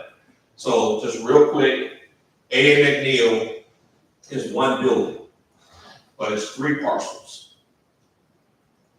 2/3 of the building belongs, yes. The building is split into 3 pieces. 2/3 of the building belongs to the city of Camilla, 1/3 of it belongs to the Camilla Development Authority. We've had a lease with the USDA for many years. We just renewed that lease about 15, 16 months ago. As part of that lease, the city of Camilla agreed to do $107,000 worth of improvements to the downstairs of the A.A. McNeil building. FSA, which is on Milwaukee McNeil, in the A.A. McNeil building, FSA sits on which falls under the USDA, is on the right side. The USDA proper is what I call them. The 2 other agencies are on the left side. We've spent $63,000 in those improvements over at A.A. McNeil already. The idea was, according to the lease, is that USDA will reimburse us for those improvements through their monthly rent payments or lease payments, okay? Up to $107,000.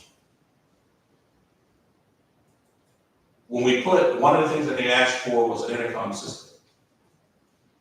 Then we set up the intercom system, and the intercom system goes to the FSA side of the house, which technically is the Camilla Development Authority side of the house. The USDA complained about that, because if you wanted to go to the right side of the ADAC deal, FSA took the call and had to call USDA on the other side, and you got a visitor at the front door. Well, the USDA said, hey, listen, we need everybody to have their separate intercom, or produce a way to where if you want to talk to FSA, you talk to FSA. If you want to talk to USDA on this side, you talk to them on this side. The problem is that the lease that we have with the USDA encompasses the entire building. So the lease is with the city of Camilla, which includes the portion of the building for the Camilla Development Authority. We had a conference call with the USDA a week and a half ago, roughly, and during that time, I informed them that any other corrections, because we've already spent $63,000, and that lease with the USDA is for the next, at a minimum 5 years, and at the max 15. So they're going to be in that building potentially for the next 15 years. All right? And we put $107,000, or at least almost $70,000 into it now, and we haven't been paid yet. In order to move forward, to do any more work over there in the CDA, I let them know we don't have an IGA or an intergovernmental agreement with the CDA to even lease that part of the building out. So council and Councilman Palmer, what I'm recommending, that we have two options. The CDA can convey that third of the building to the city of Camilla. That will obviously be cleaner and quicker. Or the CDA can enter into an intergovernmental agreement with the city of Camilla to manage that side of the building for you. Because I think everybody knows that the USDA uses that bottom floor. So I don't think there's an issue there. What we didn't have is a USDA Camilla Development Authority lease. It's all been city of Camilla. So let me just yield real quick and just make sure everybody's following me on that. City of Camilla is leasing part of a building that belongs to the CDA. We have to fix that. We can do that two ways. CDA conveys that portion of the building to the city, or CDA enters into an intergovernmental agreement with the city for us to rent that out. So Council, if you don't mind, I want to yield to Councilman Palmer and just get his thoughts initially on that. Well, two things. It's the city of Camilla Downtown Development Authority. Okay. That owns the building, that owns that third. Number two, if the city will send us a recommendation on what they recommend that the city of Camilla Downtown Development Authority does, we will have a meeting, discuss it, and get back with a solution to the problem. All right. So a proposed IGA in essence. Whichever one you want to propose. Okay. Madam Attorney, would you be of the opinion that, well, let me ask you a question, Chairman, as Chairman of the CDA.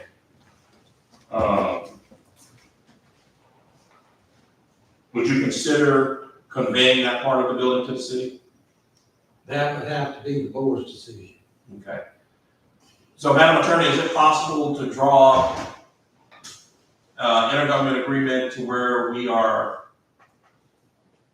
leasing that portion of the CDA with the CDA's permission, and another one conveying the property to the city of Camilla? So basically two separate documents. That's something that we can do. It doesn't have to be done today, obviously, but just want to know the feasibility of that. Yes, we can definitely do that, and yes, we can definitely do that. I think, as you already stated, I think the conveyance will be cleaner, and as I think about it more and more, I don't know that, and that's something I probably need to look up in your zoning ordinance area. So I think it's cleaner if one entity owns it. And so I think that convenience, that can be done. And I'm gonna get some more clarification with you on how the lease relationship works, but that's, again, a lease agreement is not a hard ask at all. We can get it done.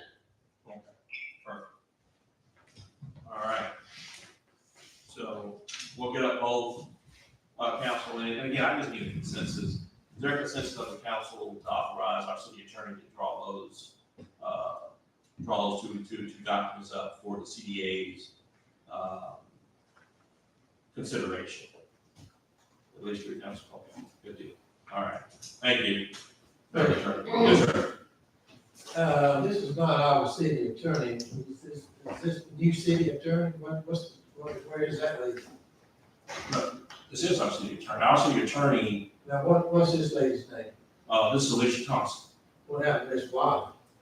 Sir, that's their business, if you will. This is our city attorney. When I say our city, so everybody understands, we hire a firm as our city attorney. The firm is still the same. So, but we don't get into, I couldn't tell you where, I'm assuming you're talking about Ms. Wiley. I couldn't tell you where Ms. Wiley is this evening. That's not our deal. We are contracted with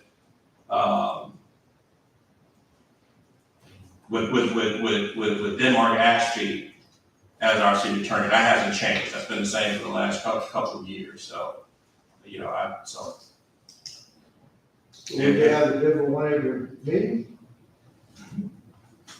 It's possible. I mean, we've had from previous city attorneys, we've had a main person, we've had someone else. So this is not unusual. Now, if we had a whole different firm up here, then that would be a whole nother issue. But Denmark Ashby is our city attorney. Okay. All right. So, council, it seems like that there's a consensus that we'll go ahead and have city attorney go ahead and draw these two documents and present to the CDA for consideration. Okay. All right, thank you. All right. Number 5, grant writer, Councilman Ward. Yes, sir. This was just an inquiry, just on the status of that service for the city. I just remember us voting to add some grant support to our budget. I mean, just tonight, we've heard a lot of just issues that we have to address, from climbing poverty rate to a lot of our infrastructure. So just looking at, what is our capacity to kind of outsource with that on that time? In my recollection, we are still, we've allocated $30,000 for a grant writer this year. It's my estimation that at the very least, I think we've used 2,000 of that, and that's going to be for the gig application for the regional, with the regional commission. Yes, sir. So as these potential grant opportunities come about, we can, there's, at the very least, there's $28,000 remaining to work with that. All right, that's it on that. No further questions for the grant. Thank you. All right. Roadway improvements, street paving, signage, crosswalks, Dr. Moore. Yes, sir. And so with these, I did have a chance to send over some in advance to city administration just to get some updates and inquiry. Street paving, of course, understanding that these projects depending on estimates. Those listed were parts of Washington Street, Butler Street, and Cedar Lane. And just commending our awesome staff as well. I did get a chance to ride through Cedar Lane, and I saw some of the holes that have been filled there, but just want to hear more on just updates with those areas. Yeah, so Cedar Lane, we fixed all the signage that you sent in, which was just leaning on the stop signs. And again, if anybody sees one, just call customer service, we can fix that right away. Cedar Lanes, and we can get Chad to look at it too with this next project, but it appears that the sub base, has issues in it, because it's got a lot of alligator style cracks in it. What we filled in was a lot of kind of backfill on the shoulder. It looks like some people was taking some tight turns, so the shoulders rutted out. And we do that pretty standard, again, unless we identify we'll fill it, and it's road base and it's backfill. But yeah, Cedar Lane specifically was like some sub base compaction underneath, causing that road to crack.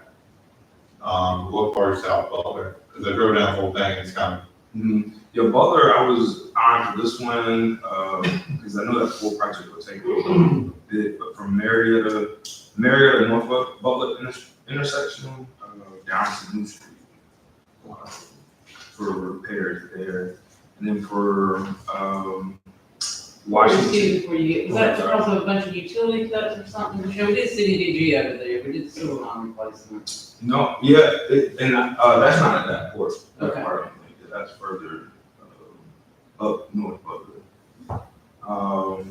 And then for Washington, I have at the northwest, side of Washington Street, leading into Jefferson. I know that 4th Street also, Washington to Peach Street, but I think the highest priority is where it connects to, MLK up to Jefferson. The Jefferson and Washington both have the same sub-base, compaction, just some cracking. Which we can look at the chat again. When we do these LME submissions and RA submission, the roads are important to pick from that we get approved, through these grants, because we can't put a nice road up there and say it needs to be resurfaced good, and it doesn't, you know?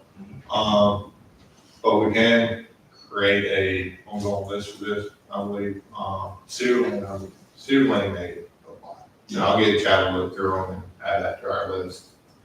There's some that our last LMA submission that are still outstanding. We can get applied to this next one coming up in June. Yeah. Question, has Court Drive been looked at? It's pretty bumpy. Court Drive, Thomas Avenue is another one. So, In Davis, I have a list of streets, and again, drive recommendation of streets, let's get them in. And that's Can we add that to it? Yes, Court Drive. And maybe on the other side of the list is about 12 roads out there. Yeah, no, we keeping a list too over in D1 as well, trying to track it as much as possible, but I think we've been doing great work on catching up on a lot of streets that haven't been touched, in quite some time. That's been our policy in the past to sort of balance that from District 1 to 2, and that's, I want to make sure that still is a process.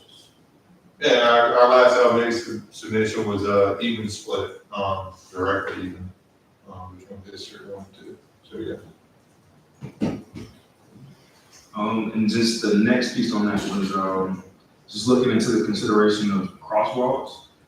Some of the areas I've highlighted, this is where some new development has been, Jester Homes area being one, and then enhancing the existing crosswalks at Marietta and Palmer, and Marietta and North Butler, but also having our engineers examine the creation of new markers, crossing over from Jester to Butler, that area, and then also the intersection of Peachtree and MLK. So just looking at having engineers to just review and examine what those could look like for those areas. I understand the crosswalks, but what was it? Cross markers like signage? Signage, the actual markers themselves. Looking at a combination of what looks good with what can go there. It's feasible. In the past, we've been painting, these road paint. I've been looking at thermal class will last a lot longer. And also we can add the glass reflectors into, glass beads into them, so you can see it better at night. So. I also think that part of that, and Councilman, correct me if I'm wrong, that in these crosswalks, having an opportunity to be a bit creative, in terms of what it looks like. We have some places like in Albany, they got a big round deal in the middle of the road, that we can get real creative as it relates to that. When you're talking about some new development, especially with the parks, I know two of these areas are high traffic kids play areas. Not that the kids gonna use the crosswalk, but mama might use it going over there to find, especially like the both of those areas have rather large playgrounds. Indeed. And so, just. That's it, man. And just wanna, if we got, is that engineer piece there?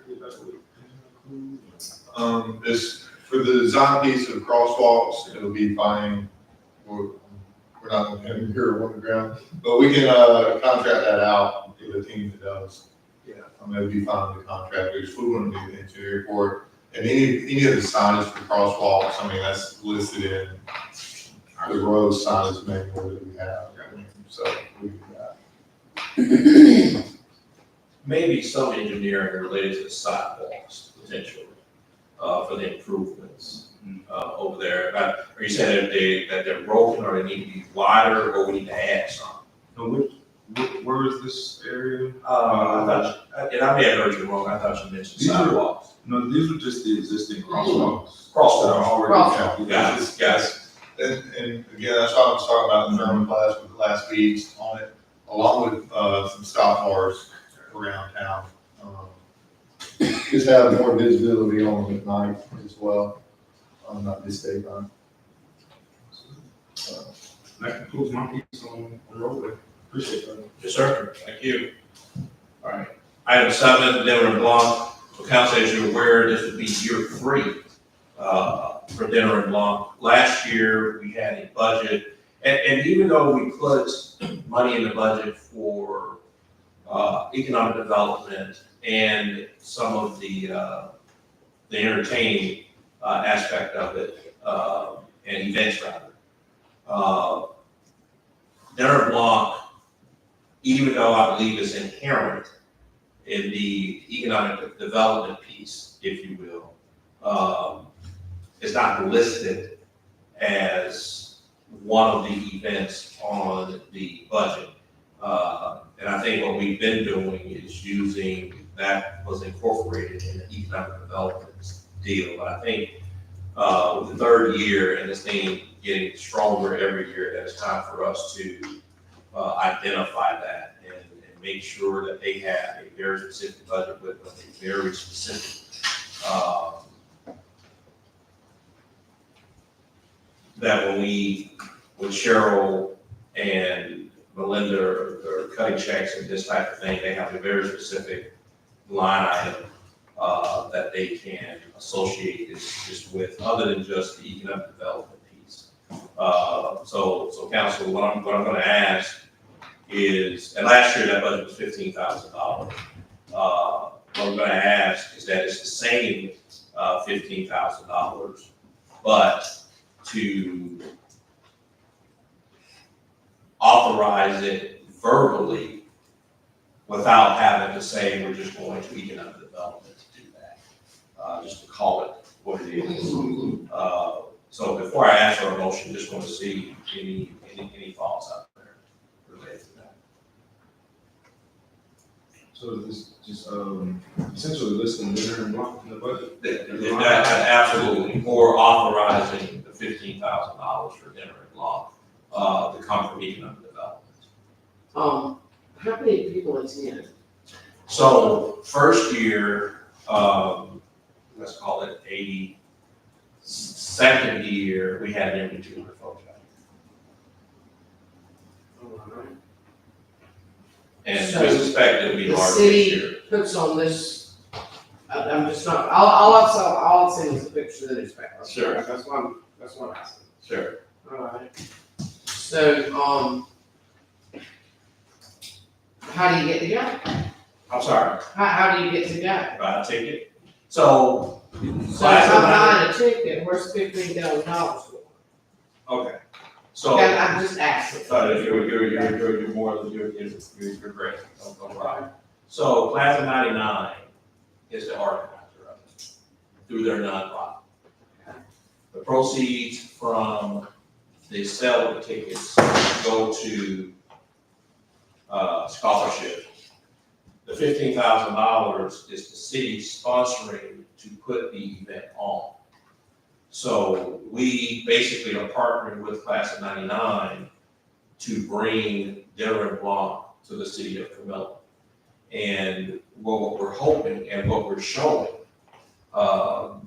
is that as this venue or this event grows every year, this will eventually become, and without an eventually, it already is, a economic development driver for our city.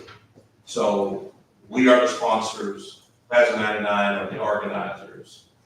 Proceeds from the sales go to college funds for the kids. So we're getting economic activity and kids are getting scholarships. So it's from our perspective, over the last couple of years, it's been a win-win situation. How much is the ticket? I don't know.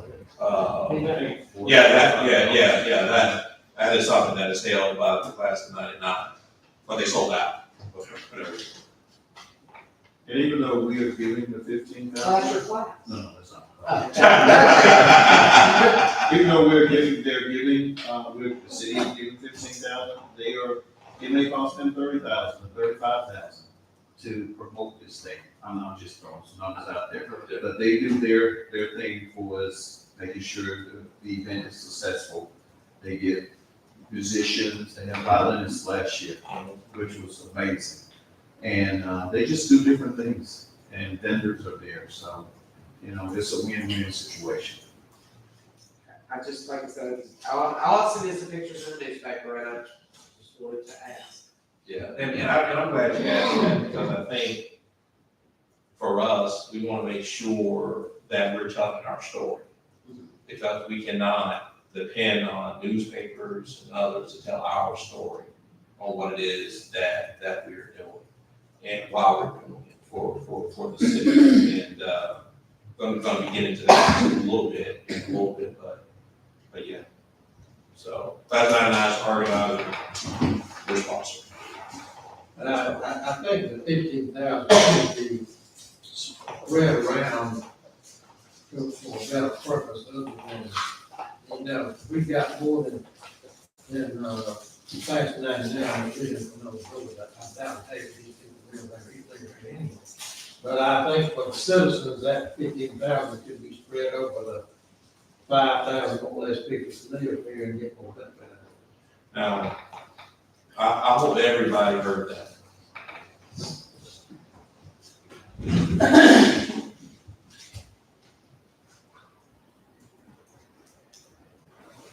We're going to we're sponsoring a program that brings in folks from outside of Camilla to come back home.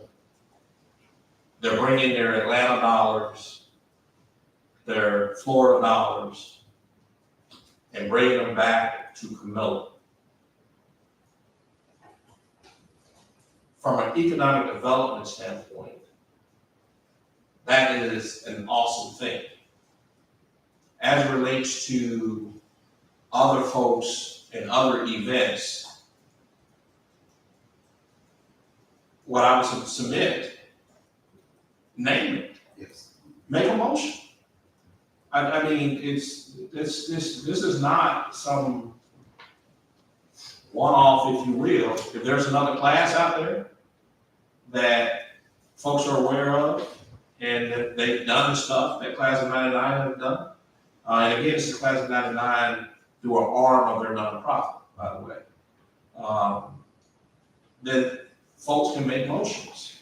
If there is another event that folks want to promote, folks can make motions.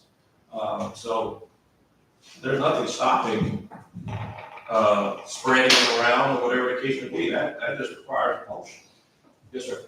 And also what was so good about it is their president came to our council meeting and presented it to us and asked for sponsorship.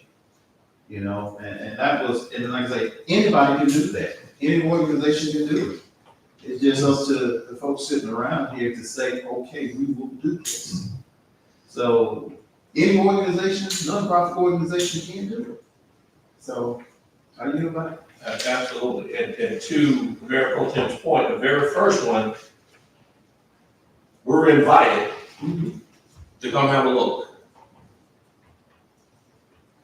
Standing there with those 60 or 80 people for that very first one, looking around, it became clear to me and the rest of us that were there, oh, this can be a lot, because it was able to fit right there where the county Oak Tree deal is, right there, just that little area.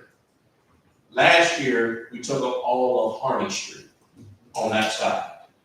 So just sitting here watching those 60 or 80 people, it was easy to look at, like, no, we need to get in on this, because this is a great opportunity to bring folks back to the city, bring outside dollars to the city, not just folks that stay here, but everybody. And here it is, 2 years running, we had nearly 200 folks here last year, and I suspect we're gonna have a heck of a lot more than that this year.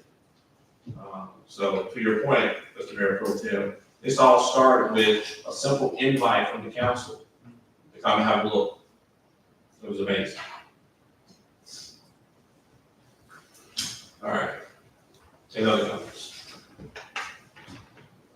All right, council, is there a motion to add sponsoring the Dinner and Blanc 2025 as an action item tonight to be voted on to authorize $15,000 to be paid from the Economic Development Fund. Add that to the agenda to be voted on tonight. Is there a motion? So moved. Second. A motion is properly second. Any discussion? All right, all in favor? All opposed? Motion carries. All right, council, at this time, is there a motion to approve $15,000 budget for the Dinner and Blanc 2025 here in the city of Camilla to be paid from the Economic Development Fund? Is there a motion? So moved. Second. Motion is proper second. Any discussion? Right. Can we just maybe make sure they stay in budget? They were a little over last year. So that it was about $500. Right, I know, So- I know, okay. But I mean, if we're gonna budget, let's either stay on budget or be under. Well, I And think, especially if people are paying tickets, there's other money coming in, so I'm just a request. yeah, Because I feel like I should support this. yeah, I think the $500, that additional $500,000 was authorized through the city manager's office, through the Economic Development Fund. So again, as I mentioned before, there are elements of, if we see something or that needs to be done, that hasn't been done, if you will, the city manager has the authority to supplement that, if you will, but what we haven't had is that direct Dinner and Blanc, 15,000, if you will. Okay. Good question, though. All right, we have a motion to properly second. Any other discussion? All right, Madam Clerk, your roll call. Councilmember Green, Yes. Councilman Burley, Yes. Councilman Morgan, Yes. Councilman Collins, Yes. Councilman Maples, Yes. Councilman Palmer, No. All right, motion carries. Thank you, Council. All right, item 8, 37 Broad Street Incubator. Again, be real quick on this, Council. We'll get into this a little bit more here in a little bit, but the 37 Broad, we purchased that building to be an incubator business incubator, if you will, primarily for our pop-up shop folks. So basically, the way that this would work, there'll be somewhere between 6 to 10 booths in this building. And what we're gonna do is folks that come to these events that we put on in the city, they usually come out, set up their table, and sell their products. But they only come out when we have an event. Well, this incubator is designed to say, we're gonna have a lease, nominal amount of money for our business owners with these pop-up shops that are operating only when we have an event, thereabouts. Have them occupy this building for about a year lease, or 6 months to a year lease. We can determine that. I think 6 months would be good. That way we can allow to have them switch out.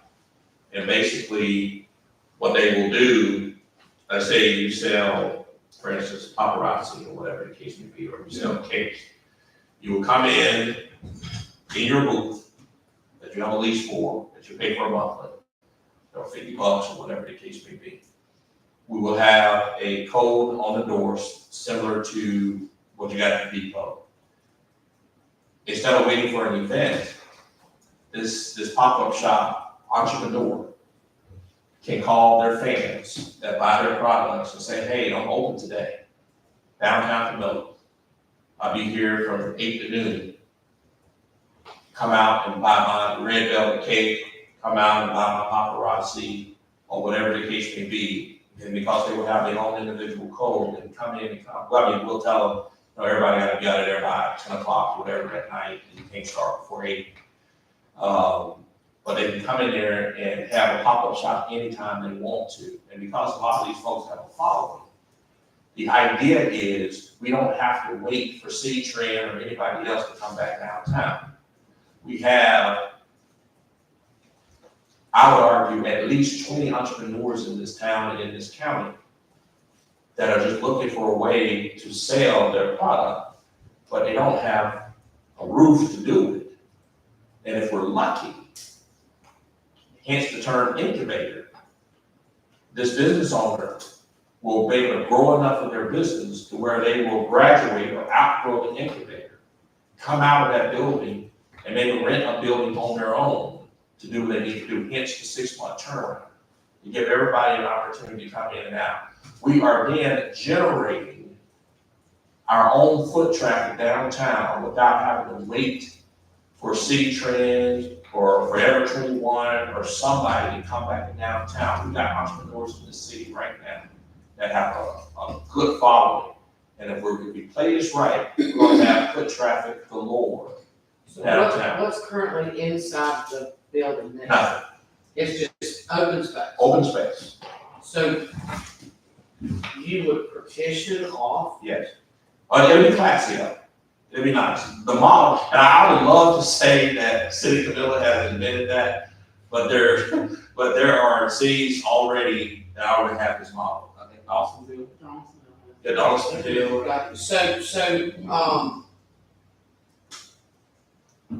Like I'm in booth A and you're in booth B. Yes. And I'm open and you're not. How do we distinguish? You don't. It's locked or it's not locked or No, so it's just the building. So. Oh, so it's just the open space. You just come in and set up your shop and I'm here, hey, and somebody else might be there at the same time. No, you just said something there.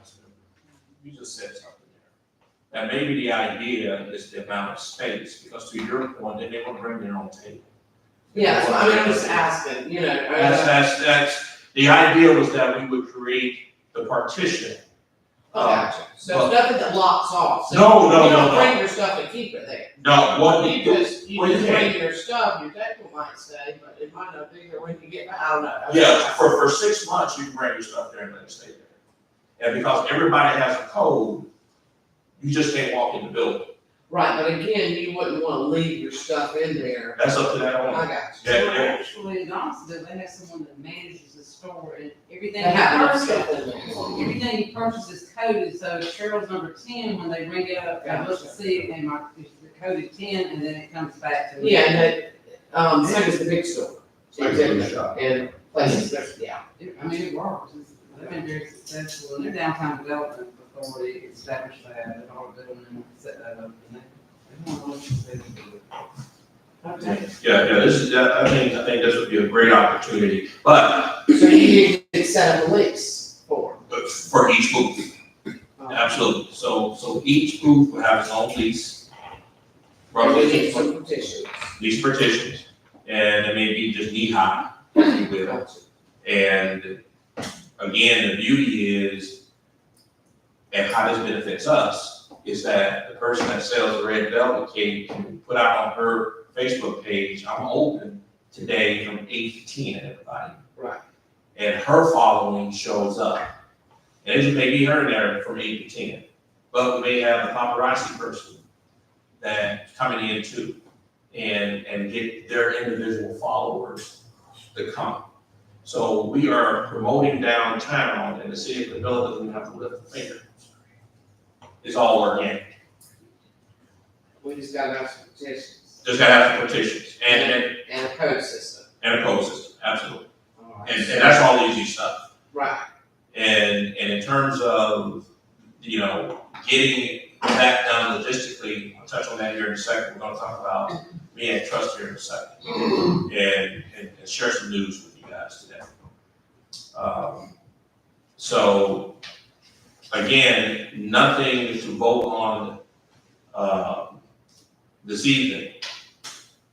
But we will be, introducing, a sample lease, rules, and this type of thing that will have to be approved, by the council. The URA manages it, but the council will set the rules for it.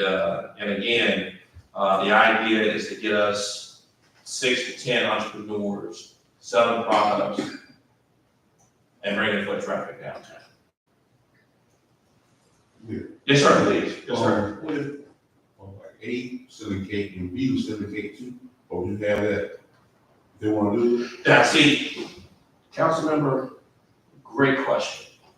That will be the beauty of the URA, because we will have to have some decision in terms of, all right, we already got a cake person.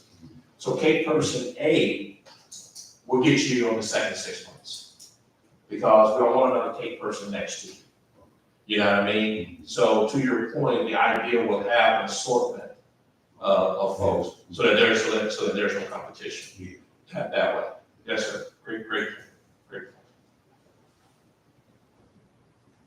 That's how business start up small and then just grow. Absolutely. And that's the whole. We would wanna limit it to businesses that don't require a license, a special license. Yeah. Or not, I'm asking. So the only thing that you would have to do is number Like, one. you can't go down there and sell beer. No. I'm just throwing that out there, I'm not my license, I'm going to sell, I only one. No, man. So, that's where I was going with that. Oh, no. And again, everybody will have to have a business license with the city of Cabela. Yes, ma'am. Okay, hence the rules that the council will be voting on. Gotcha. Yes, ma'am. Just maybe put no alcohol in it. And right. And that'll be coming, no later than May. I'm writing it right now, council, and, you guys have an opportunity to decide. How many year months of kids with a summer job? Indeed, the possibilities are endless. Right. And we've never done it here in the city other than events. Now folks will have brick and mortar to do their thing. Yes, ma'am. Preliminary, the shops at Camilla. Maybe with a PPES. That's like your PPES. Love Make it fancy. Yeah, they take 2 P's, that's fancy indeed, my friend. 2 P's and an ES. All right, so great, cool. Item 9, scores update. And you got pretty much all of that earlier in the meeting. 3 offers, 2 written, 1 verbal, real estate agent, is locking this down for us as we speak. And hopefully, here before the month is out, Scores will have a brand new private owner, handling business out of there. So we're really looking forward to that.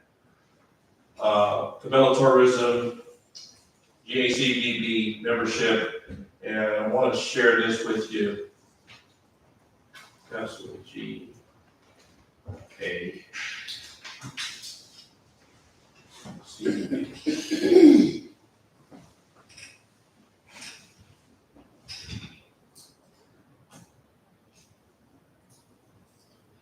If you didn't already Google it, it is the Georgia Association of Convention and Visitors Bureau. Let me say up front, I want to give kudos to Councilmember Vereen. And I'll tell you why. As we approach this hotel issue here in the city, whether it comes to hotel, don't come to hotel, passes, doesn't pass, whatever the case may be, has some information that I wanted to share with folks that for the most part the dissenters, if you will, of the project. And I called Councilmember Vereen and Councilmember Collins within a couple of hours. And that's one thing about this council, y'all. I don't care what you see right here, but there hasn't been a time yet that I could call one of these council members and say, you got time to meet. And very rarely, if ever, do they say no. And in fairness to Councilmember Palmer, he was on vacation during this period. So, because I requested Councilmember Vereen to contact Councilmember Palmer to see if we could meet. And I joked with Councilmember Collins and telling him no, and no offense, but he wasn't my first choice. but Councilmember Palmer wasn't here. But of course, Councilman Collins was more than willing on short notice to come and have a conversation. The reason why I'm giving actually both Councilmember Collins and Councilmember Vereen kudos, not to say that their ideas or their thoughts about the hotel has changed in one little bit.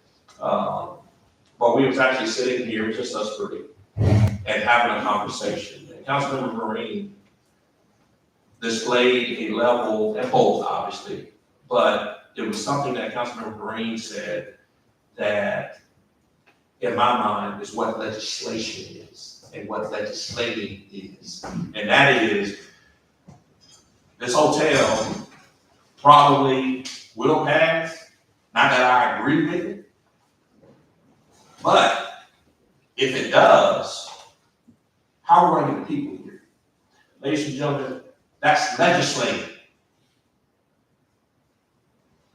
That's how it is done. You don't have to turn your back on it.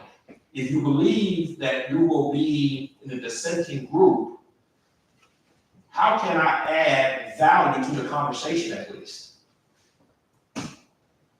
And asking that question, even though this is something we've already been working on, those of us that are in favor of this thing, to hear that come from Councilmember Vereen was extremely refreshing.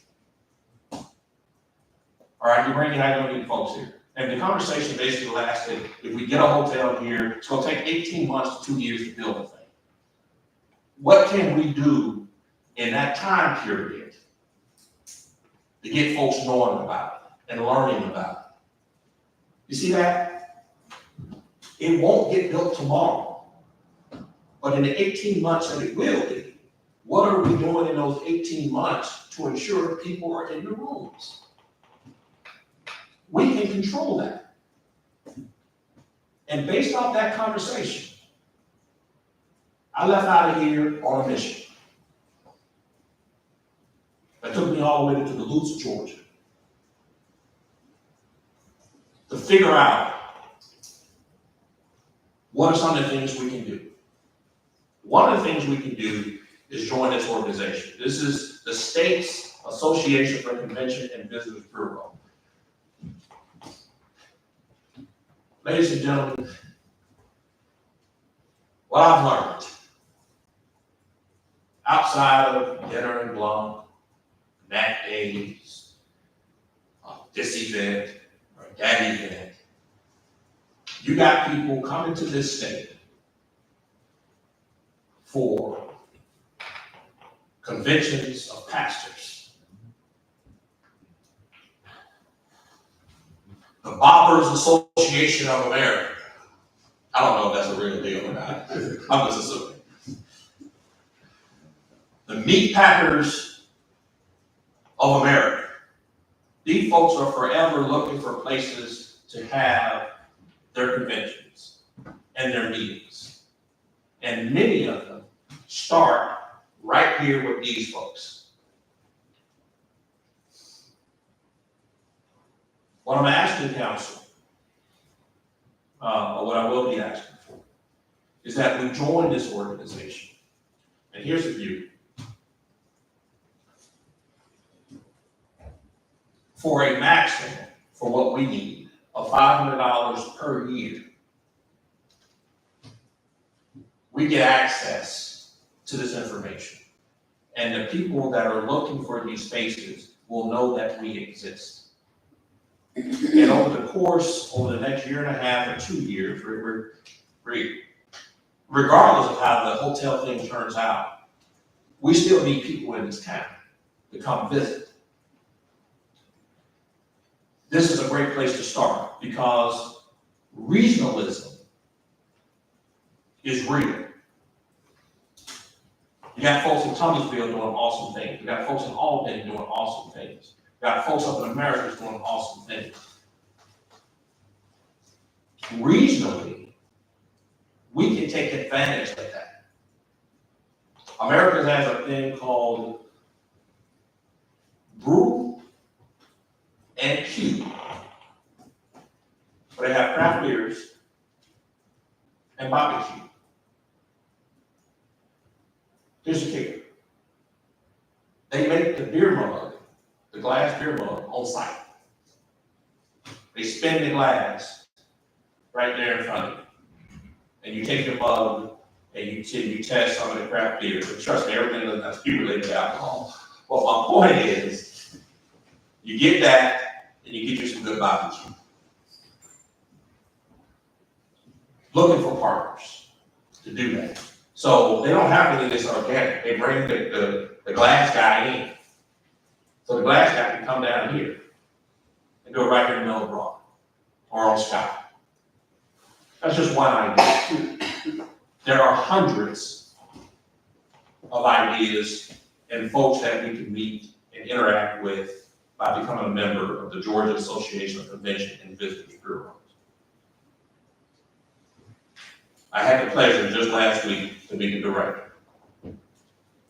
And what you know how good it is to be sitting in a room with 15 people getting this information. And they say, all right, everybody introduce yourself.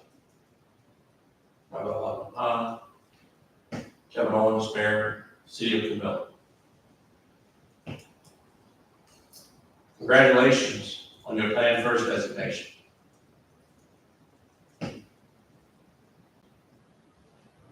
Folks know or beginning to know who we are. Probably doesn't hurt to have your name called out on the House floor.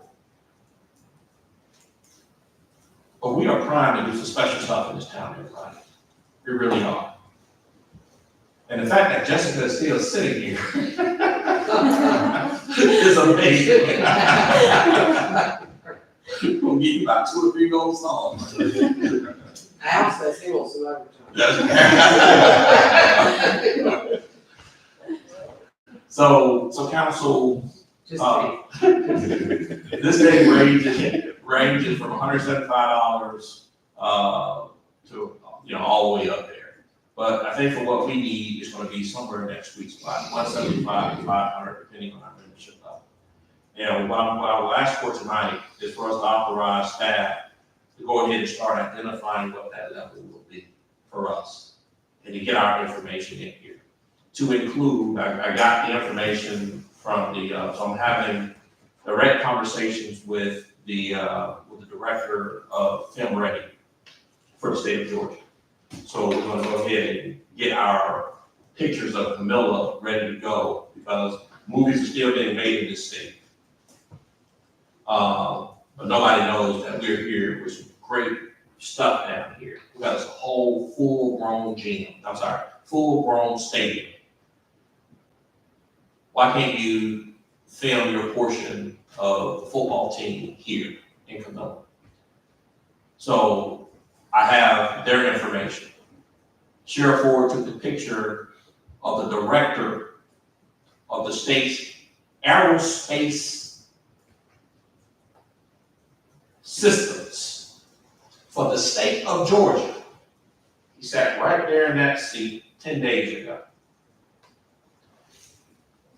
How did you get a director of aerospace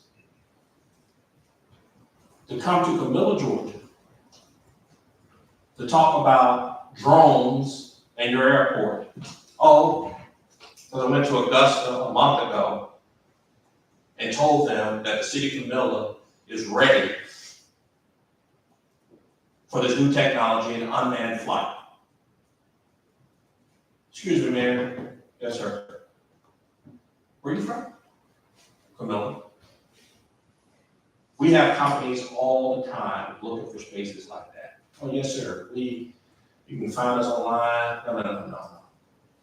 Can I come visit you? Yes, sir. That was a week later. He was sitting right there in that seat. Ladies and gentlemen, we are moving the mark in this state. So I said all that to say this. Council, I'm going to ask that we join the Georgia Association of Convention and Visitors Bureau for not to exceed $500 per year. So if there's any other discussion, Council, let's get it. If we get a motion in a second, we'll get it on the discussion side. So at this time, Council, is there a motion to add to tonight's agenda to vote on joining the Georgia Association of Convention and Visitors Bureau not to exceed $500 annually? Is there a motion to add this item to the agenda to be voted on tonight? So, second. Motion is properly second. Any discussion? All right. All in favor? All opposed? Motion carries. All right, Council, at this time, is there a motion to approve the City of Camilla joining the Georgia Association of Convention and Visitors Bureau and authorize staff to get necessary information of membership not to exceed $500 annually? Is there a motion? So, second. Have a motion to proper second. Any discussion? All right, all in favor? All opposed? Motion carries. Thank you, Council.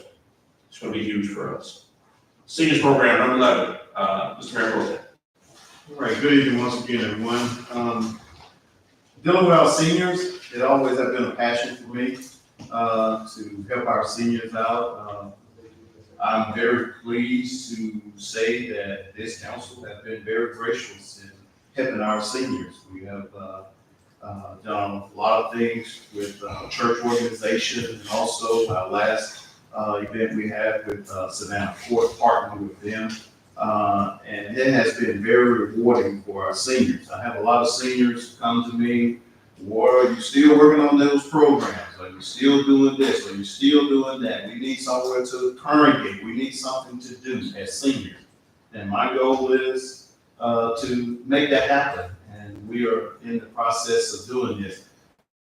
But we've been in contact with one of our regional programs, which is from Gaston County. And she has a very good program. And this program was brought up by one of our seniors in this community. She'd been following this program and she wanted us to look into it. So we have the opportunity, hopefully not next week, but the following week, to go down and visit this program and get familiar with the program that they use so that we can bring it to Camilla.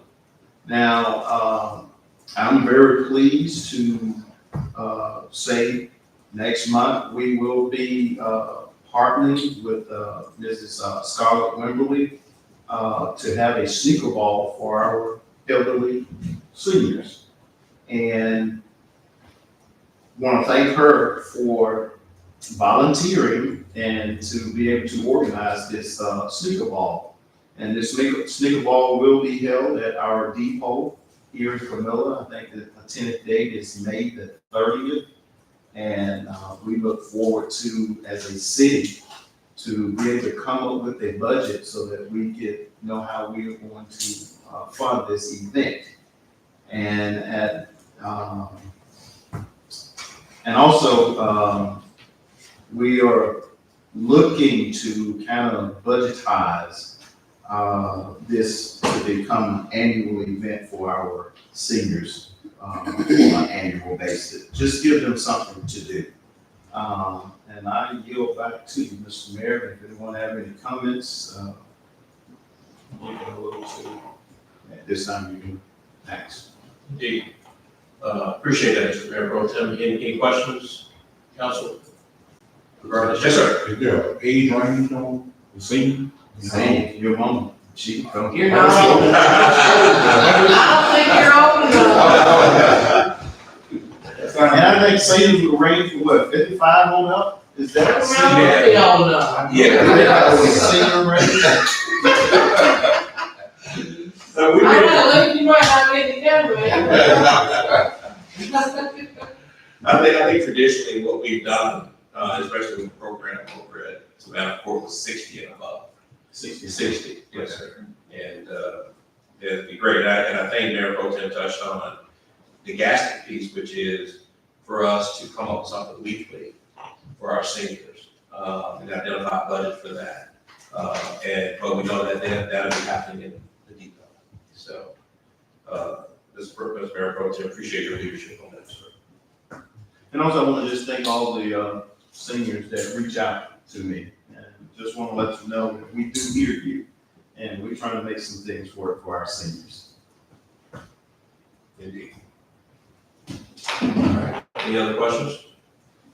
So you'll probably have a proposed budget, probably by May's work session, for the sneaker ball and for the an annual budget for, we may do 1 to 2 days a week. Again, we don't have to pay for the building because we obviously own it. So, but the idea would be during that period, somewhere between 10 and 11 o'clock, have some good hot lunch, if you will, programs, games, and also an opportunity for our seniors to get, we'll bring some folks in, probably they're partner with folks from EV Potential to come in and offer some wellness, education, and that type of thing. So it just won't be about the games, if you will, be a mixture of everything for them. So again, Mr. Mayor Pro Tem, appreciate you on that. Any other questions regarding the seniors day? So right now, council, I'm on the Department of Energy's website. All right, a little familiar, anybody know that address? Pretty close. Morrell Park. That's where our electric station is. So we are now on their website and on Google Maps. So anyone looking for a place to, and it's automatically populated in most EVs that are driving through here. If they need a charge, they can come right downtown and charge. So I just wanted to share with you that we are now in vehicles and on Google and the Department of Energy. So what's happening is these folks with these electric vehicles, as they're planned, a lot of these ranges on these vehicles about 300 miles. And so a lot of these folks, when they're planning their trip, they're planning, where can I stop and get juice, if you will. And imagine stopping here and getting some juice and getting a burger and a meal and shop at one of our hot shops. You know what I mean? Yes. Indeed. So just want to share with you that we are literally on the map as it relates to EVs here in the state and the country, obviously. So that's good news. All right, item 5. Any questions regarding that? Okay. Item 5, other, just real quick, yeah, but let me just go around the table. Anybody got anything? I do. Yes, ma'am.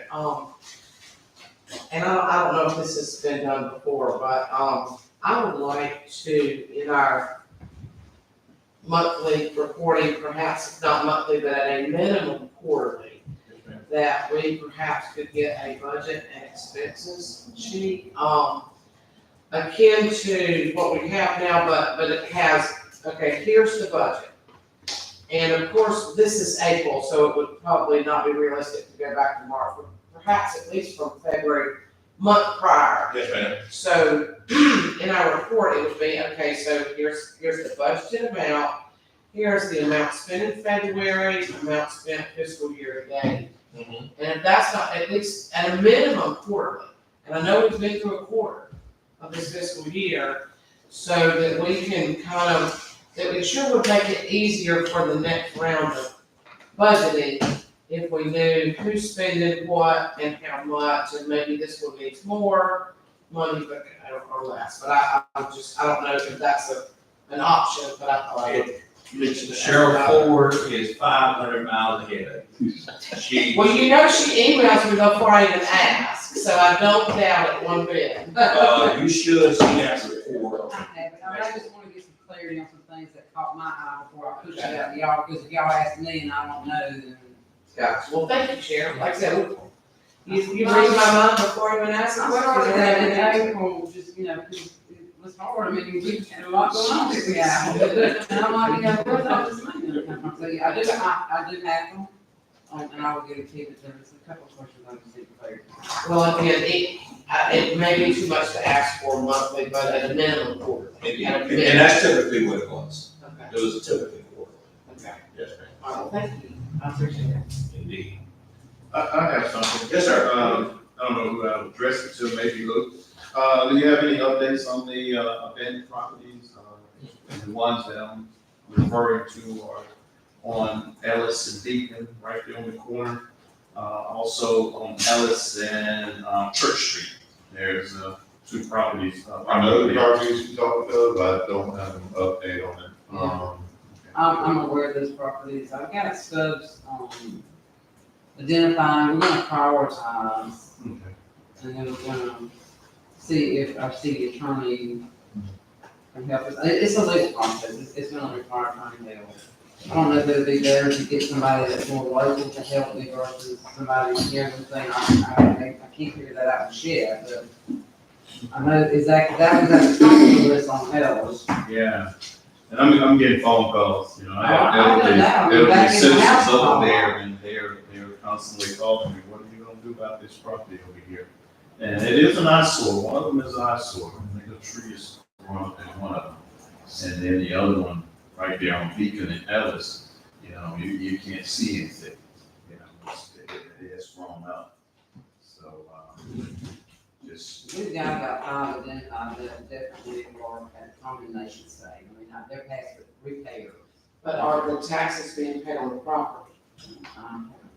Okay, because that would be the first thing, as far as taking ownership of it, if they've not paid taxes, and I don't know the exact number of years, but, Well, what happens unfortunately is a lot of these properties wind up going to multiple heirs. So you're trying to find people that are kind of all over the United States because they have an interest in it.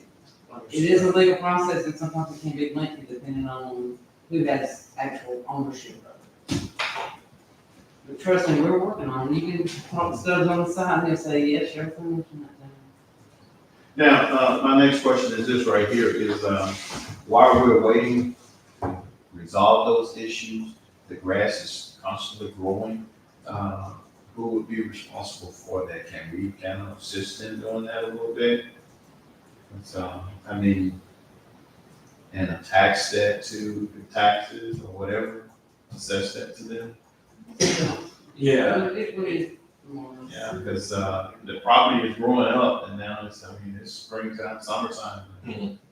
And a lot of my people over there, they're worried about. And I'm coming to you, Madam Attorney. And I know she's invited to be. Okay. we'll let the Madam Attorney lead us in that. Indeed. So, Madam Attorney, two quick questions. The first is, do you think Denmark Ashby would have an issue with, because one of the things, I've had conversations with Cheryl about, just like we've done with the engineering side of the house. If for the purposes of condemning some of these properties and getting all the legal work done, if we work with a local attorney down here for that specific purpose, do you have any thoughts on that or concerns? And just for clarity, I mean, well, not just for clarity, and because I'm sure you all know, the kind of, and I heard kind of mentioned, but I guess also so like a public nuisance. And I don't know if the city has like a blight ordinance or something to that effect as well. I mean, a lot of those processes are, purely transactional, so they're done kind of, over, just in office. So whether we do it or whether you find another attorney's office to do it, that's totally the decision of the city council and of leadership in the city of Camilla. But it is a transaction that is typically done for the most part in office until it gets to the stage where you do have to condemn, take the issue to court. So I mean, either way is whatever is the decision and the will of the council, we will definitely follow. Okay. And question that Mayor Pro Tem had is that we got folks that the property is trashed. They can't be found, and we're trying to work out who owns it and this type of thing, but still the grass is still growing. Is there a mechanism that the city can go in and cut the grass, maybe put a lien on the property because we're cutting it, or something similar to that? Yeah, I've definitely heard. I don't have your ordinance in front of me, and I haven't got a chance to go over it along these lines. But I think I've definitely seen and heard of cities having to take actions into their own hands, cutting grass, picking up litter, doing whatever needs to be done, and then, as like you just said, Mr. Mayor, putting a lien on property. So that's what a city can do to kind of handle a problem directly until the property is foreclosed on or condemned or what have you. So I think you can do it and then have the lien put against the property. But of course, I think as someone has already been said, those liens won't get paid until it gets into the hands of an individual that can pay it. So it'll be an outstanding lien and especially since the property owners are nowhere to be found, or if you're having a hard time tracking them down. So, but again, if you weigh the cost of going ahead and taking care of the issue rather than having overgrown until you find a property owner, it might be worth it. Perfect. Okay, thank you. And so we'll, if you need help getting our ordinance on that and kind of walk us through that, that'd be great. Okay. All right, thank you. And just real quick, there's two other items, Council. As you know, the end of the legislative session has ended up in Atlanta, and hopefully this year the governor's going to sign one of the bills that we've been looking for the last 3 years, and it came up again this year. It actually passed the House and the Senate, and basically, the threshold for construction projects, if you get $100,000, you had to bid it out. Well, what's headed to the governor's desk now is that number was raised to $250,000. So that gives you an indication of how the cost of materials have skyrocketed. So if it's less than $250,000 if the governor signs this, we don't have to bid that out. That's the beauty of that. So looking forward, hopefully that the governor will sign it this time around, and that's just going to be great for our city and other cities around this state. So let's keep our fingers crossed on that. And The other deal, council, as you know, is around this time, we learn where our MEAC settlement is gonna be.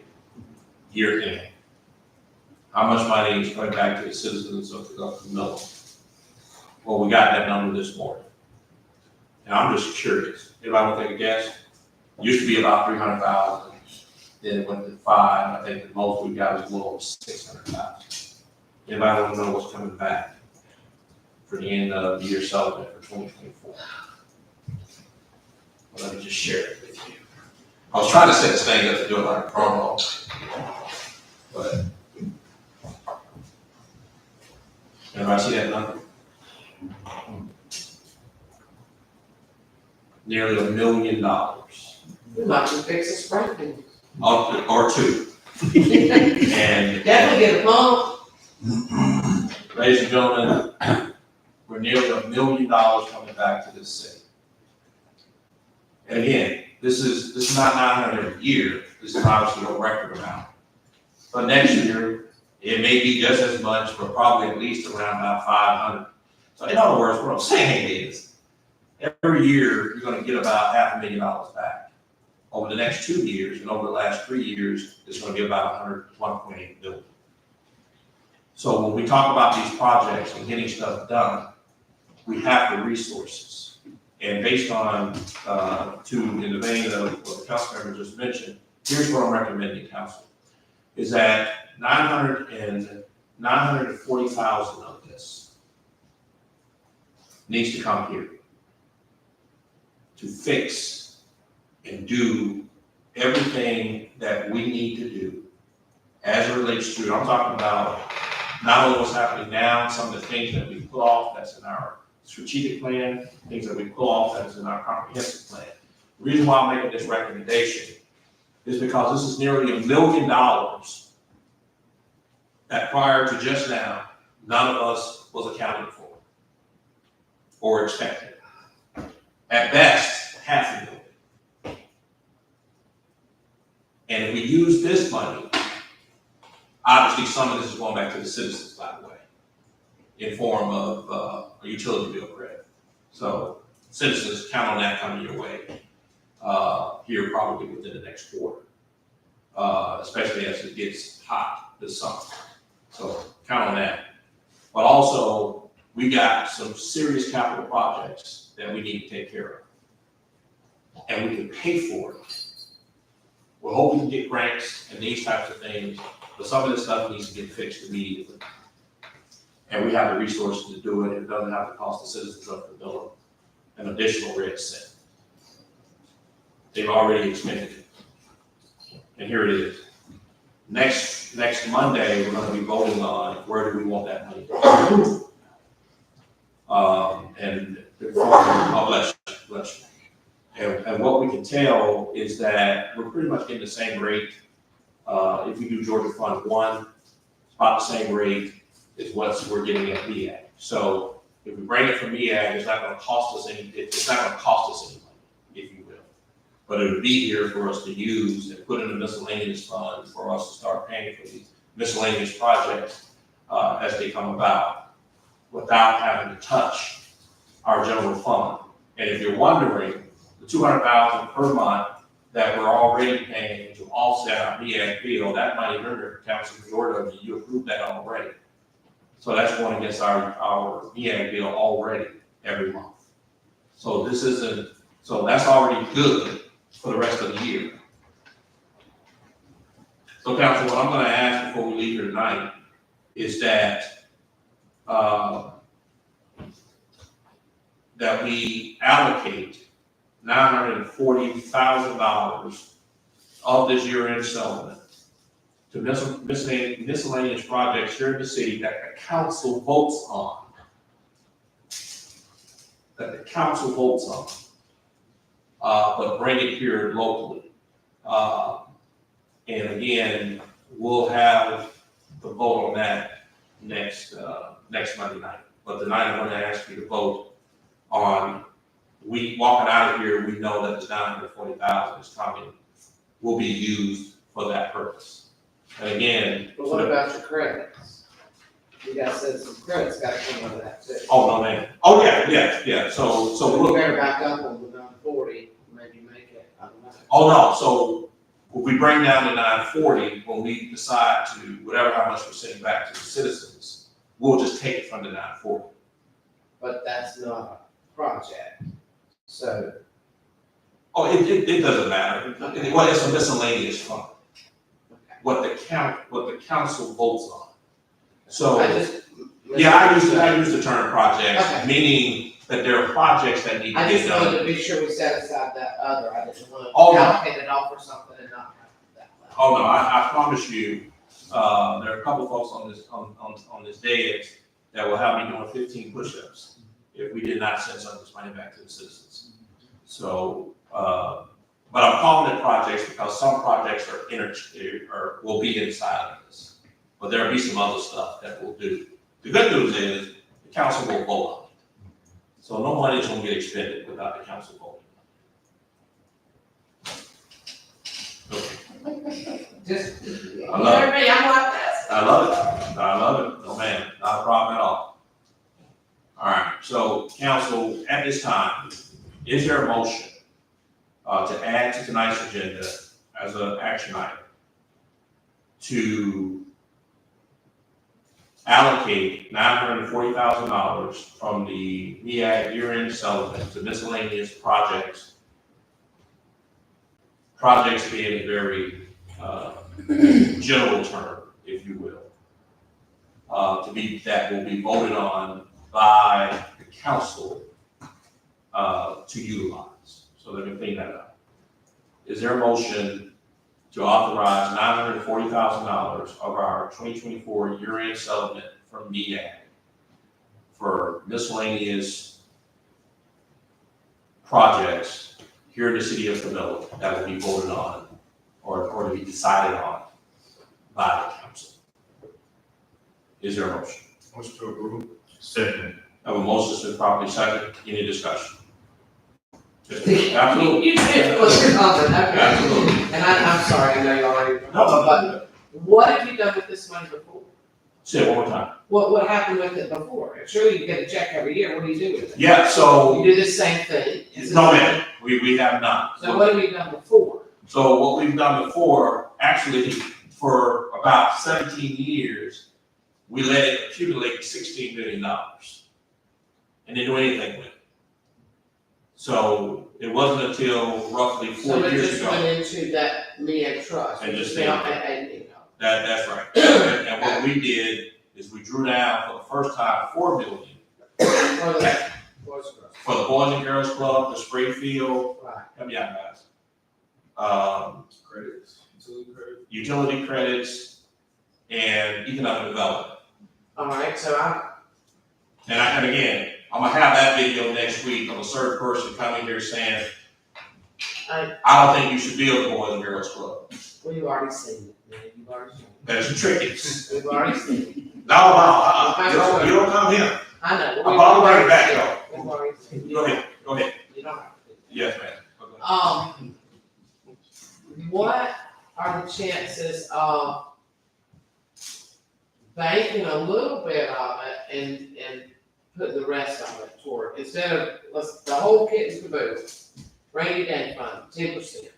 Let's just throw that out there, guys.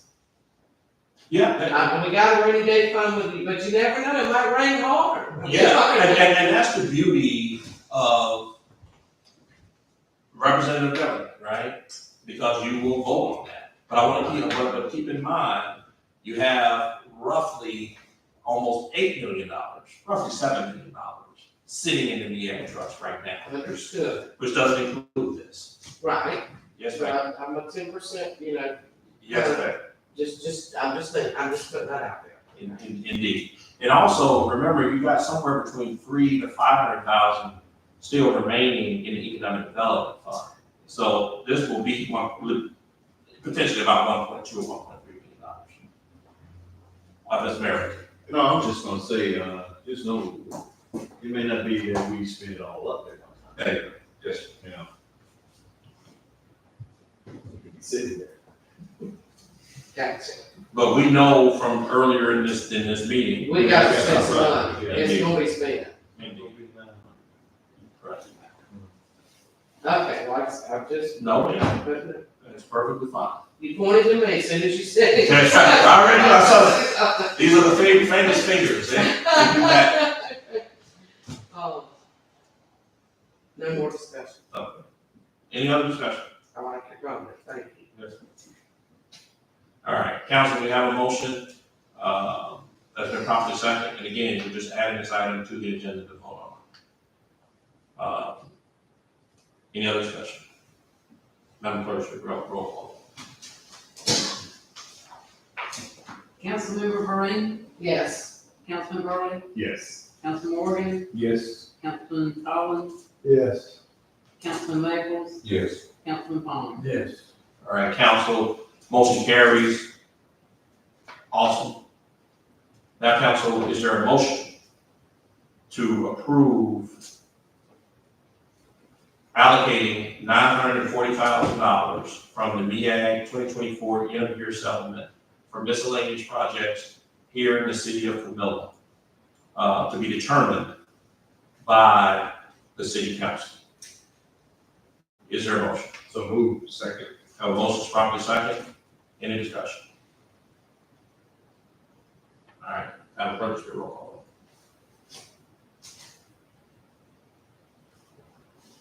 Councilmember Green, Yes. Councilman Burley, Yes. Councilman Morgan, Yes. Councilman Collins, Yes. Councilman Maples, Yes. Councilman Palmer. Yes. Motion carries. Thank you, council. And council, at this time, it appears we have reached the end of our agenda. Is there a motion to adjourn?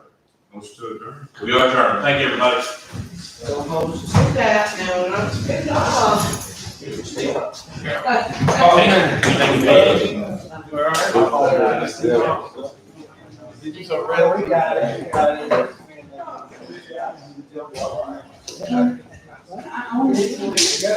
Can I see you for a second, please? Hello. I've been all day. I've been all day. Now, I got 5:30 to use my bathroom. Council, want to take a picture? It won't drain. Yeah. It flows up from the city, getting stopped at my line, and then I told you, have had happened recently, in the past, I have walked through. So,